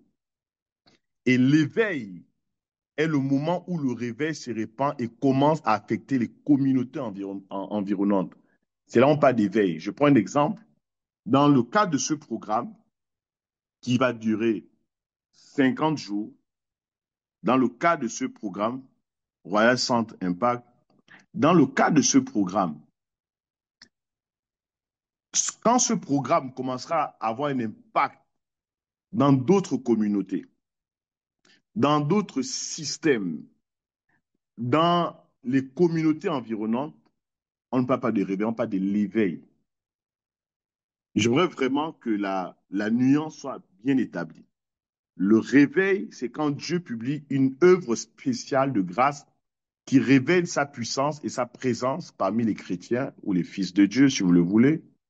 Le renouveau, c'est quand le chrétien, c'est quand le fils de Dieu engagé ou les fils de Dieu engagés sont épuisés de travailler dans le Seigneur et Dieu envoie un esprit de rafraîchissement qui les rétablit ou les libère une certaine vie, une vitalité. On parle de renouveau. Maintenant, l'éveil est le moment où le réveil se répand et commence à affecter les communautés environnantes. Quand ce que vous avez compris commence à impacter le voisin, commence à impacter notre communauté, quand les gens commencent à dire, c'est que l'apôtre Arnold est en train d'enseigner. Je me rappelle, avec l'apôtre Arnold, parfois je le taquine, toi tu aimes déranger les gens, tu aimes beaucoup taquiner, beaucoup déranger avec les thématiques très... Ça dérange en fait le monde religieux. Mais quand les religieux l'attaquent, par exemple sur les réseaux sociaux, vous les fils, vous voyez, parfois ça, vous pouvez être un peu choqués. Parfois, vous êtes parfois un peu triste de voir comment on attaque votre père sur des éléments de doctrine qu'il défend. Quand les gens attaquent 2 ans avant, ils attaquent. Mais quand 2 ans après, ils commencent à dire effectivement, l'apôtre avait raison. Quand les gens commencent à donner raison à ce que l'apôtre enseigne, on parle de l'éveil. Vous comprenez? C'est ça qu'on appelle éveil ici. Ça signifie que son message commence à avoir un impact dans les communautés environnantes, dans les structures environnantes. Là, on parle de l'éveil. On parle du renouveau quand le chrétien ou les chrétiens ou les fils de Dieu sont épuisés de travailler pour le Seigneur et Dieu envoie un rafraîchissement. Et on parle de réveil quand Dieu publie une œuvre spéciale de grâce qui révèle sa puissance et sa présence parmi les chrétiens. Et ça, c'est vraiment important de comprendre les 3 niveaux d'accord d'implication du réveil, du renouveau et de l'éveil. Je vais terminer dans une dizaine de minutes. Je disais que ce matin, voulais juste poser un peu juste les bases. Je crois que déjà la différence est établie. Si c'est bon, dites-moi que c'est bon, c'est bon, c'est bon, c'est bon, c'est bon. Et je vais donner juste deux ou trois, quelques exemples de réveil rapidement. Si c'est bon, vous me dites c'est bon, c'est bon, c'est bon, c'est bon. OK. Donc, c'est très bien. Donc, maintenant, vous saurez faire la différence entre quand il y a le réveil, quand il y a le renouveau et quand il y a l'éveil. Parfois, on peut confondre, on va dire, boum, ah oui, il y a un réveil. Non, c'est-à-dire que le réveil a commencé et le réveil a impliqué, c'est comme un effet ondulatoire. Ouais, quand vous prenez une pierre, vous jetez une pierre, par exemple, dans une mare d'eau, vous verrez, par exemple, des cercles qui vont se former hein, après que la pierre soit tombée. C'est un effet ondulatoire. Les programmes de 50 jours ont des effets ondulatoires, a un effet ondulatoire. Ça signifie que ne négligez jamais ce que vous faites. Par exemple, révolution apostolique, c'est un gros travail que vous êtes en train d'abattre. Je disais ça à l'apôtre la dernière fois contre l'État libre-virgin. C'est un gros travail. C'est un gros travail spirituel, c'est un gros travail matériel, c'est un gros travail financier. C'est énorme. Et parfois, certaines personnes qui ne comprennent pas la vision de l'apôtre Arnold, et même parfois des gens qui sont même dans la maison, qui ne sont pas forcément des fils. C'est pourquoi quelqu'un disait, il disait que dans une communauté, en fait, il y a plusieurs contrats dans une communauté. J'ai bien aimé ça, j'ai partagé ça à certains de mes fils. Il disait dans une église, il y a plusieurs contrats. En fait, dans une église, c'est parfois un peu comme c'est comme parfois comme au travail. D'ailleurs, nous travaillons pour le Seigneur. Il dit dans une église, il y a des gens qui sont en contrat à durée indéterminée. Ils ont des CDI. Vous comprenez? C'est-à-dire que il y a des gens que Dieu te donne pour la vie. Je ne sais pas pourquoi j'en parle. Il y a des gens, ils sont avec toi, ils vieilliront avec toi, ils mourront avec toi. Et même si tu meurs, ils, ils vont garder en fait la vision. Ils vont courir avec la vision. Ils vont l'accomplir au fur et à mesure. Ils vont mourir et c'est comme ça. C'est des CDI. Écris avec moi CDI. Écris ça rapidement. CDI. Il me reste 10 minutes, je vais. Écris CDI, CDI, rapidement. Écris ça, CDI, CDI, CDI, CDI. Il y a des fils CDI. Il y a des gens qui sont avec toi. Des fils, peu importe, que ce soit des mamans, que ce soit des papas, que ce soit des hommes. Écrivez ça, CDI. Que ce soit des femmes. Ces personnes sont là. C'est-à-dire qu'ils ne montent pas dans l'esprit de ces personnes qu'un jour, elles te quitteront. C'est des CDI. Il y a d'autres personnes, ils disaient, que ce sont des CDD, ce sont des contrats à durée déterminée. Il y a des gens qui sont en fait avec toi pour un temps. En fait, leur durée est déjà déterminée. Ils sont avec toi pour 5 ans. Ils feront le travail pour 5 ans. Donc, j'aimerais dire au RCC, Royal Centre Chrétien, qu'il y a des gens qui seront avec l'apôtre Arnold Bonion, parfois pour 10 ans. Après 10 ans, ces gens doivent partir. Parce que, est-ce que vous savez que des départs, et il disait ça, j'ai bien aimé ce qu'il disait, il disait, est-ce que vous savez qu'il y a des présences qui empêchent la croissance d'une église? Je vais le dire différemment. Est-ce que vous savez qu'il y a des présences qui empêchent des réveils? D'ailleurs, la présence de Judas d'Iscariote empêchait. Dieu ne pouvait pas permettre la Pentecôte avec un Judas. Il fallait que Judas quitte le groupe. Ah. C'est pourquoi Dieu vous a donné 50 jours. Non? Est-ce que vous savez? Je vais le dire différemment. Je vais parler un peu comme un prophète. Chaque fois, apôtre, que vous organisez des programmes de 50 jours, vous devez savoir que dans ces programmes, entre la Pâque et la Pentecôte s'écoule 50 jours. Dans ces programmes de 50 jours, il y a toujours un Judas. Parce que l'objectif de Dieu, c'est que Judas n'expérimente pas le réveil. Dieu ne peut pas permettre un Judas d'expérimenter la Pentecôte. Non. il doit partir avant. Il doit partir avant. Il doit partir avant. Il faut que celui qui doit remplacer Judas vienne avant acte 2. Sinon, Dieu ne relâche pas. Écoutez, imaginez-vous un seul moment, histoire imaginaire, que Judas se retrouve dans Actes chapitre 1, alors que Dieu promet les fusions de l'esprit, et il se retrouve dans Actes chapitre 2. Quel dégât! En fait, c'est une perte d'avoir un gars comme ça qui va aller embêter Pierre. Jésus savait que ce Judas-là, s'il traversait simplement, il devait aller embêter Pierre là-bas. Il devait aller embêter l'église du premier siècle. Je prie Dieu que Dieu ne permette pas à des Judas d'expérimenter le réveil qui arrive dans le RCC. Je déclare que ceux qui doivent partir partent. Est-ce que Dieu est en train de parler? Parce que parfois, la présence d'une personne empêche le futur réveil. Parfois, la présence d'un groupe de personnes empêche à Dieu de faire ce que Dieu doit faire dans la prochaine phase. En réalité, chaque départ dans un environnement, je ne sais pas, chaque départ dans un environnement est souvent le langage de Dieu pour vous dire, je vous amène dans une autre phase. Les départs annoncent toujours des phases nouvelles.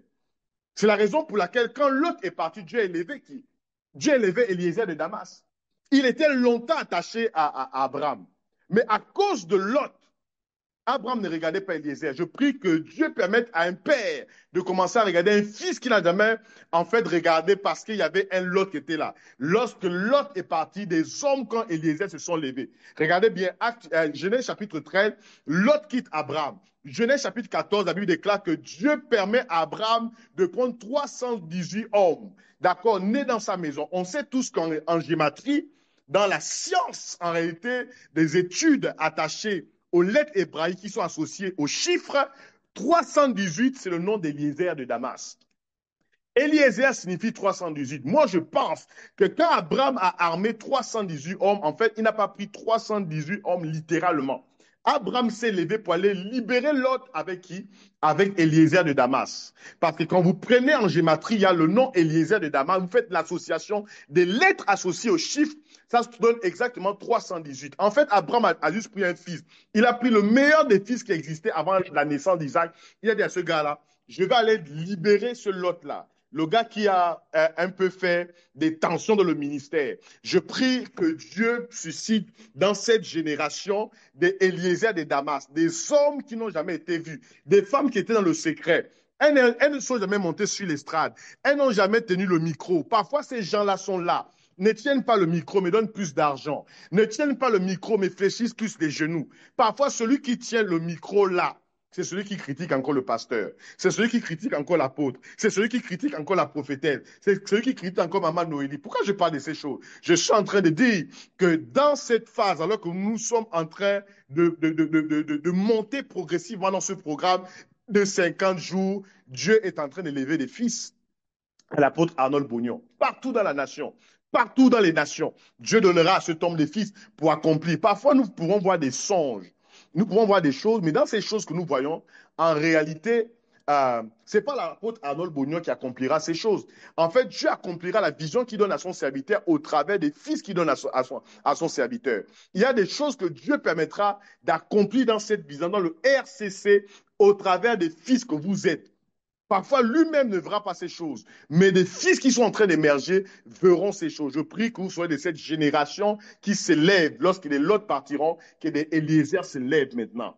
Je suis en train de prophétiser en même temps que des Eliezer s'élèvent. C'est pourquoi un départ, je dis souvent, parfois un départ. Est-ce que vous savez que dans le monde spirituel, il y a des hommes qui occupent 1000 places.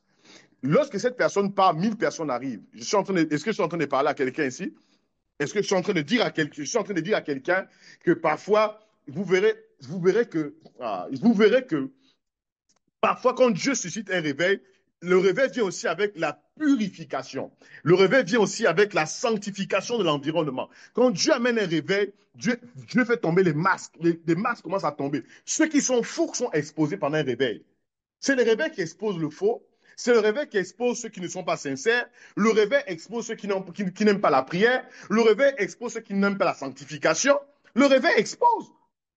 Et pendant que Dieu est en train d'amener ce réveil dans le RCC, Dieu est en train de lever des fils. C'est pendant le réveil que le père commence à observer, de la maison commence à observer ceux qui aiment la prière, ceux qui sont capables de quitter un quartier qui se trouve à des kilomètres pour venir chaque soir se rassembler à l'église. Sinon, il y a des professionnels maintenant des réseaux sociaux, il y a des professionnels maintenant des églises en ligne. Eux ne viennent jamais en salle. Eux, ils prient en ligne, ils demandent les liens. Mais écoutez très bien, il y a des choses qu'on le reçoit. Je crois à une chose. Il y a une grâce que ceux qui ne peuvent pas être là, parce qu'ils sont, je ne sais pas, en France, parce qu'ils sont aux États-Unis, eux, là, en réalité, il y a un type de grâce, d'onction capable de toucher ces gens. Mais toi, tu es là en Côte d'Ivoire, tu es à côté de l'église. Et même si tu te trouvais à des kilomètres, je dis souvent aux gens, il y a des gens, j'entends des gens dire, non, l'église est loin, je cherche l'église à côté de la maison. Ça, c'est une erreur monumentale. Je veux même dire, c'est une erreur professionnelle. C'est un chaos. C'est une erreur sismique. C'est une erreur cosmique de pouvoir aller choisir une église en fonction que l'église soit juste à côté de la route. Qui a dit ça? L'église, la communauté est choisie en fonction de la grâce. Parce qu'il y a une grâce qui est capable de te changer. Dieu dépose des onctions et des grâces dans la vie de certains serviteurs de Dieu qui sont des pères. Et quand tu retrouves la maison de ton père, peu importe là où tu te trouves, même si l'église se trouve à 50 km, tu partiras là-bas. Ah, est-ce que Dieu est en train de parler à quelqu'un? Quand il y a un réveil, on ne commence pas à regarder, oui, je suis à côté là. Non, vous allez au RCC. C'est là-bas votre maison. Dieu est partout, mais Dieu ne te bénira pas partout. La bénédiction a une adresse.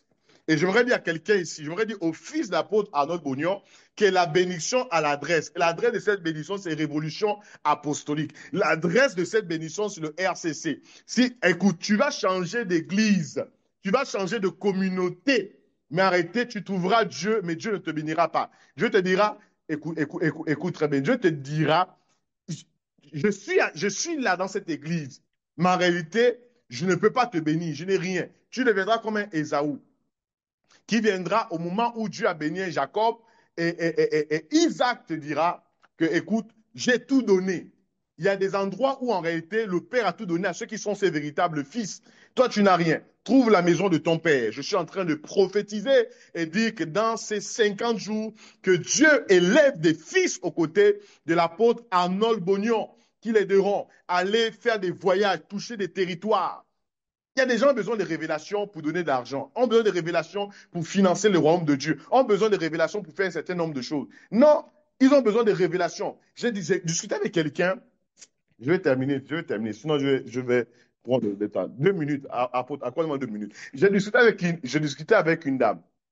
Et je disais à la dame, elle disait non, j'ai besoin de prier, le Seigneur doit me parler aussi. J'ai dit, mais tu as un souci. Dieu doit te parler comment? Mais Dieu utilise des canaux qui veut pour parler. Vous voyez qu'il y a ce petit esprit religieux dans l'Église aujourd'hui qui fait en sorte que quand le serviteur de Dieu, celui que Dieu établit comme votre Père spirituel, quand il vous parle, vous dites encore, Dieu va me confirmer. Est-ce que vous savez que Dieu peut confirmer une parole après 10 ans? D'accord? Dieu va te confirmer, attends 10 ans. On va se donner rendez-vous dans 10 ans. Dans 15 ans, on va se donner rendez-vous. Parce que Dieu ne confirme pas toujours sa parole dans l'immédiat. Dieu peut te parler aujourd'hui au travers de ton Père. Dieu confirme la parole dans 40 ans. Ah, je suis en train de dire à quelqu'un, tous ceux qui cherchent des confirmations, on n'est pas des catholiques pour chercher des confirmations ici. Ah, il a été baptisé, il a mangé la première communion et la confirmation. On n'est pas là pour les confirmations. Parfois, Dieu te parle. Arrêtez, c'est la pureté du cœur d'un fils qui fait en sorte que quand Dieu parle au travers des pères représentants que nous sommes, le fils s'aligne. Parce qu'en fait, il faut forcément être un bon père. Nous sommes des bons pères. J'aimerais vous dire que vous avez un bon père, l'apôtre Arnold Bognon. C'est un bon père pour vous. Et quand il parle de la part du Seigneur, sauf si c'est un mauvais père, mais si c'est un bon père, il ne voudra jamais vous faire du mal. Écoutez la voix de votre père. Et je disais à cette dame, elle dit non, je cherche la confirmation du Seigneur. Tu cherches la confirmation, d'accord. Attends la confirmation, elle viendra dans 20 ans. Et quand on se rendra, on se reverra dans 20 ans, tu auras déjà les cheveux blancs. Et c'est là où Dieu va te confirmer. Et je lui dis quoi, écoutez, madame, Dieu va vous confirmer au travers de moi encore. Vous comprenez? Parce que quand Dieu vous confirme, il utilise qui encore? Mais c'est la même personne, parfois c'est une autre personne que Dieu utilise. Et tu vas encore dire à cette personne, j'attends encore la confirmation. C'est dans 20 ans encore. C'est un esprit religieux. Je lui ai dit, écoutez, quand Abraham a envoyé Eliezer de Damas aller chercher une femme pour Isaac, est-ce qu'Isaac était là? Isaac n'était pas là. Il allait faire ce qu'il a à faire. Il comptait sur le Seigneur. Rebecca est là. Et Rebecca ne connaissait même pas Isaac. Elle a accepté, elle est partie. Je suis en train de dire à quelqu'un, parfois quand Dieu nous bénit, nous n'avons nous n'avons aucun référent visuel de ce que Dieu est capable de faire avec nous. Vous voulez des référents visuels, vous voulez des signes. Parfois, un réveil arrive sans des signes extérieurs. C'est des choses qui arrivent, parfois vous ne ressentez pas, vous ne voyez rien de ce que Dieu est capable de faire. Mais Dieu fait ces choses-là parce qu'il est Dieu. Ah. Que Dieu nous aide. Ah non, tu veux des signes, tu veux des signes. Ton père te parle, tu veux que le Seigneur te parle. Oh, je veux des signes. Je veux des signes. Je veux des signes. Tu veux des signes. Je vais terminer. Dieu nous aide. Que Dieu nous aide, vraiment. L'Église est devenue de plus en plus. Bref, parfois, c'est mieux d'avoir affaire à un catholique. Parce qu'elle est catholique, quand le prêtre a parlé, le Monseigneur a parlé, mon père a parlé. Parfois, les églises aujourd'hui apostoliques, prophétiques, charismatiques et autres, ça devient un peu trop. Parfois, les gens sont trop dans l'intellectualisme. Ils pensent que c'est la spiritualité. Ils réfléchissent. Mais quand un homme de Dieu donne une recommandation, elle vient du Seigneur. Elle vient du Seigneur. Je ne suis pas en train de dire que nous ne devons pas prier. Je ne suis pas en train de dire que nous ne devons pas chercher la pensée de Dieu par rapport à ce que le Père, ce que l'autorité a dit. Ce n'est pas ce que je suis en train de dire. Ce que je suis simplement en train de dire, c'est que la pureté de votre cœur ne peut pas s'élever à un moment donné pour penser que cet homme vous veut du mal. Non. Voilà un peu ce que j'avais à partager avec vous. Je voulais toucher les aspects de quelques réveils, mais je pense que c'était important que j'établisse la différence juste entre le réveil, le renouveau et l'éveil. Que Dieu vous bénisse pour ces moments. Merci à l'apôtre Arnaud Bognon, merci à maman Noélie, merci à tout le leadership, à tous les fils que Dieu élève aux côtés de votre père, l'apôtre Arnaud Bognon, un homme de grande qualité.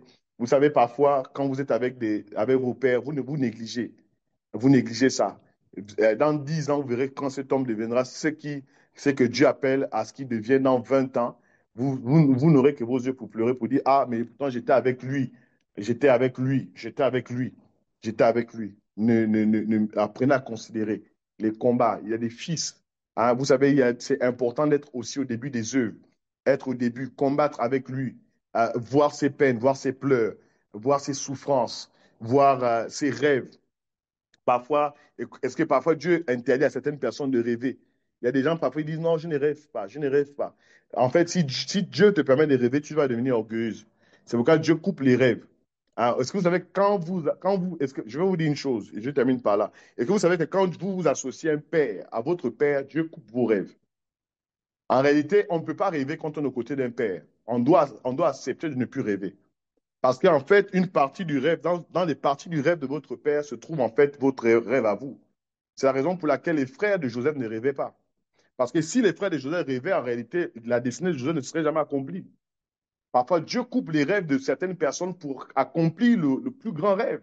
Le plus grand rêve de Joseph, en réalité, c'était de réunir sa famille en Égypte. Parce que si des hommes comme les Ruben et autres rêvaient, le problème, c'est qu'ils devaient tous être éparpillés. Il fallait qu'un rêve s'accomplisse pour accomplir tous les autres rêves. Je suis en train de dire à quelqu'un, et ça, c'est important de comprendre. Et je comprends une autre chose. Est-ce que vous savez que, maintenant, je vais dire une dernière chose. Apôtre, permets-moi de dire ça en quelques secondes. Écoutez très bien. Est-ce que vous savez qu'une parole est plus puissante qu'un rêve? Je vais maintenant vous dire ça. Et c'est pas là où je termine. Est-ce que vous savez qu'une parole est plus puissante qu'un rêve? Joseph a rêvé.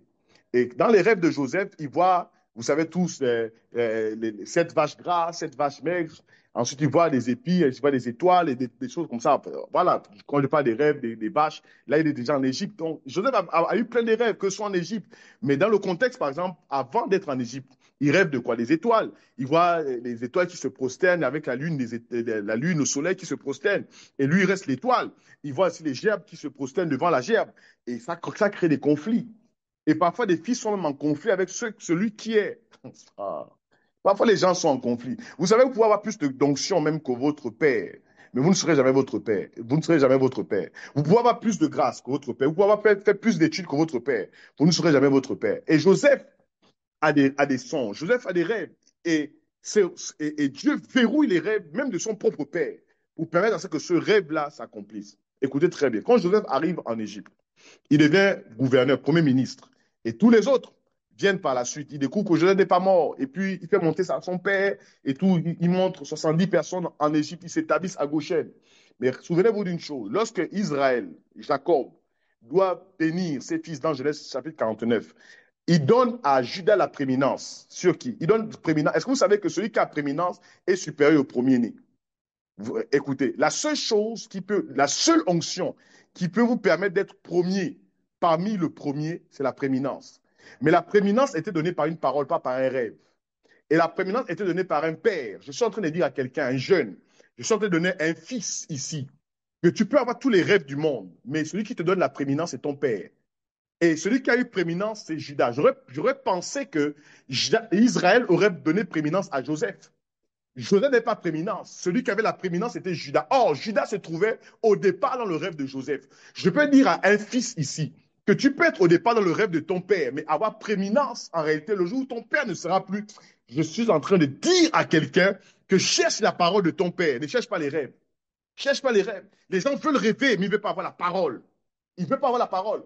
Celui qui a reçu la parole de son père, quand Israël se retrouve dans Genèse 49, il se retrouve devant ses fils. Il dit, Ruben, toi, tu seras comme ça. Il dit, Siméon, tu seras Lévi. Quand il a eu ici Judas, il dit, Judas, d'accord, était un lion, ainsi de suite, que vous connaissez tous. Et il dit, Judas, le sceptre de la royauté ne s'enlèvera pas de toi.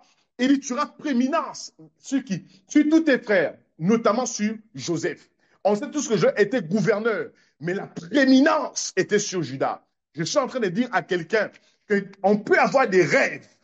D'accord, le rêve reste le rêve, mais la prééminence est donnée par la parole de ton père. Cherche la parole de ton père. Attache-toi à la parole de ton père. Ne t'attache pas au rêve. Moi aussi, j'ai mon ministère. Moi aussi, j'ai mon appel. Moi aussi, je vais monter sur l'estrade. Mais tu n'as aucune parole, tu n'as aucune prééminence. La prééminence, dans le livre de Chroniques, il est dit que Joseph était le premier. Parce que quand Ruben couche avec l'une des épouses de son père, la Bible déclare que Jacob va destituer à Ruben en ce qui concerne la position le premier-né. Celui qui devient premier-né, c'est Joseph. Mais quant à la prééminence, c'est Judas qui a. En fait, la prééminence fait en sorte que celui qui est premier devient en fait le second de celui qui a prééminence. Je suis en train de prophétiser ce matin que Dieu vous donne prééminence. Est-ce que vous savez que vous pouvez avoir dans une famille le premier, mais à cause de la prééminence, à cause de la parole de l'apôtre Arnold Bognon dans ta vie, tu auras prééminence sur les systèmes des nations. Je suis en train de libérer cette parole dans la vie de quelqu'un et dire, reçois la prééminence de ton père, reçois la parole de ton père, arrête de rêver, cherche une parole, arrête de rêver. Tu as un ministère, nous savons que tu as un ministère, tu as un appel, nous le savons, nous savons que tu as des grandes révélations, ça nous le savons, mais cherche la parole de ton père. Arrête de rêver, arrête de rêver. Que Dieu vous bénisse. Merci apôtre, merci à tous, au revoir et encore merci pour ces minutes que vous m'avez accordées. Merci apôtre, vous avez la parole. Merci, que Dieu vous bénisse. Waouh, est-ce qu'on peut acclamer le Seigneur? Je voudrais même que puisse ouvrir le micro pour acclamer, pour qu'on entende les acclamations, s'il vous plaît. Célébrons la grâce qui travaille ce matin. Yes, On peut acclamer, on peut acclamer le Seigneur. Mets des acclamations également en commentaire. Bravo, papa. Franchement. Mets des acclamations en commentaire. Waouh, waouh, waouh. Comment nous sommes bénis ce matin. Est-ce qu'on peut célébrer la grâce par des acclamations en commentaire? Fais-le. Powerful. Fais-le. Alléluia. Waouh. Mets des cœurs, mets des flammes, mets des acclamations. Célébrons la grâce, célébrons la grâce apostolique qui travaille sur notre plateforme ce matin. Alléluia. Waouh. Merci beaucoup, apôtre. On a vraiment été bénis. Quelle qualité de langage apostolique. Waouh. On a vraiment été bénis. Et je rends grâce à Dieu pour la grâce que nous avons d'avoir un tel homme comme partenaire, comme frère, comme ami, et de pouvoir entendre de tels hommes parler de la part de Dieu. Que Dieu te bénisse abondamment. Merci pour le travail, merci pour la qualité, pour la solidité du message que tu libères. Merci pour waouh. Alléluia. Et je voudrais bénir Dieu. Je veux dire que l'apôtre sera avec nous donc demain et après-demain, mais je veux surtout honorer Dieu. Je vois maman Praxed aussi qui est là. On peut célébrer Dieu aussi pour maman. Maman Praxed Kumba Samba, l'épouse de l'apôtre aussi qui est connectée. Elle nous fait la grâce, l'amitié, l'honneur d'être connecté aussi. Voilà, maman, que Dieu te bénisse. Et puis tous ces fils et les filles qui nous ont rejoints aussi en live, qui ont accompagné leur père en live. Cette communauté a une telle discipline apostolique. autour de leur père. J'apprécie énormément ce que vous faites au Gabon, à Libreville. J'apprécie le travail, la qualité, l'honneur, le niveau d'honneur que vous accordez à votre père. Que Dieu vous bénisse abondamment. Merci d'être là, tous ceux qui sont venus, qui ont suivi le lien que l'apôtre leur a partagé, tous les fils de l'apôtre aussi qui sont connectés. Que Dieu vous bénisse abondamment. Voilà. Nous, on va terminer ici. On n'a même pas vu le temps passer. De toute façon, on pourrait même parler jusqu'à 8 heures, mais bon, l'apôtre aussi doit avoir d'autres occupations. Donc, demain, on sera connectés. S'il vous plaît, soyons là demain. Demain matin, même heure, on sera là. Je pense qu'on va essayer de donner la parole à l'apôtre autour de 5h25, 5h20. Voilà, un peu plus, quelques minutes avant pour qu'il ait vraiment le temps de parler. Je ne l'ai pas annoncé juste pour l'annoncer, mais vous avez constaté vous-même qu'il sait de quoi il parle. C'est un vrai apôtre. Et il a une telle qualité dans le message apostolique, pas seulement dans la connaissance littéraire, mais c'est quelque chose qu'il a intégré. Son système est apostolique, sa réflexion est apostolique, toute la structure intérieure de sa pensée, tout son mécanisme de langage, tout est apostolique. Et nous apprécions vraiment une telle grâce, bien mûre, bien prête, bien façonnée, bien préparée. Quand elle parle de ce qu'elle sait. Et nous apprécions un tel niveau de grâce. Merci beaucoup, apôtre. On va se retrouver donc demain. Je vais vous laisser aller. Que Dieu vous bénisse abondamment. Soyez là ce soir. On sera en live aussi pour la soirée de réveil de ce soir. On va continuer. Si vous êtes à Abidjan, on se retrouve à l'église. Si vous êtes loin de là ou que vous êtes retenu par quelque chose, on se retrouve en live. Et demain matin, on va se retrouver ici pour continuer notre matinale avec l'apôtre Stéphane. Merci beaucoup à tous et à toutes. Merci beaucoup, apôtre. Merci à tous. Que Dieu vous bénisse. Et on se dit à demain. Allez, ciao.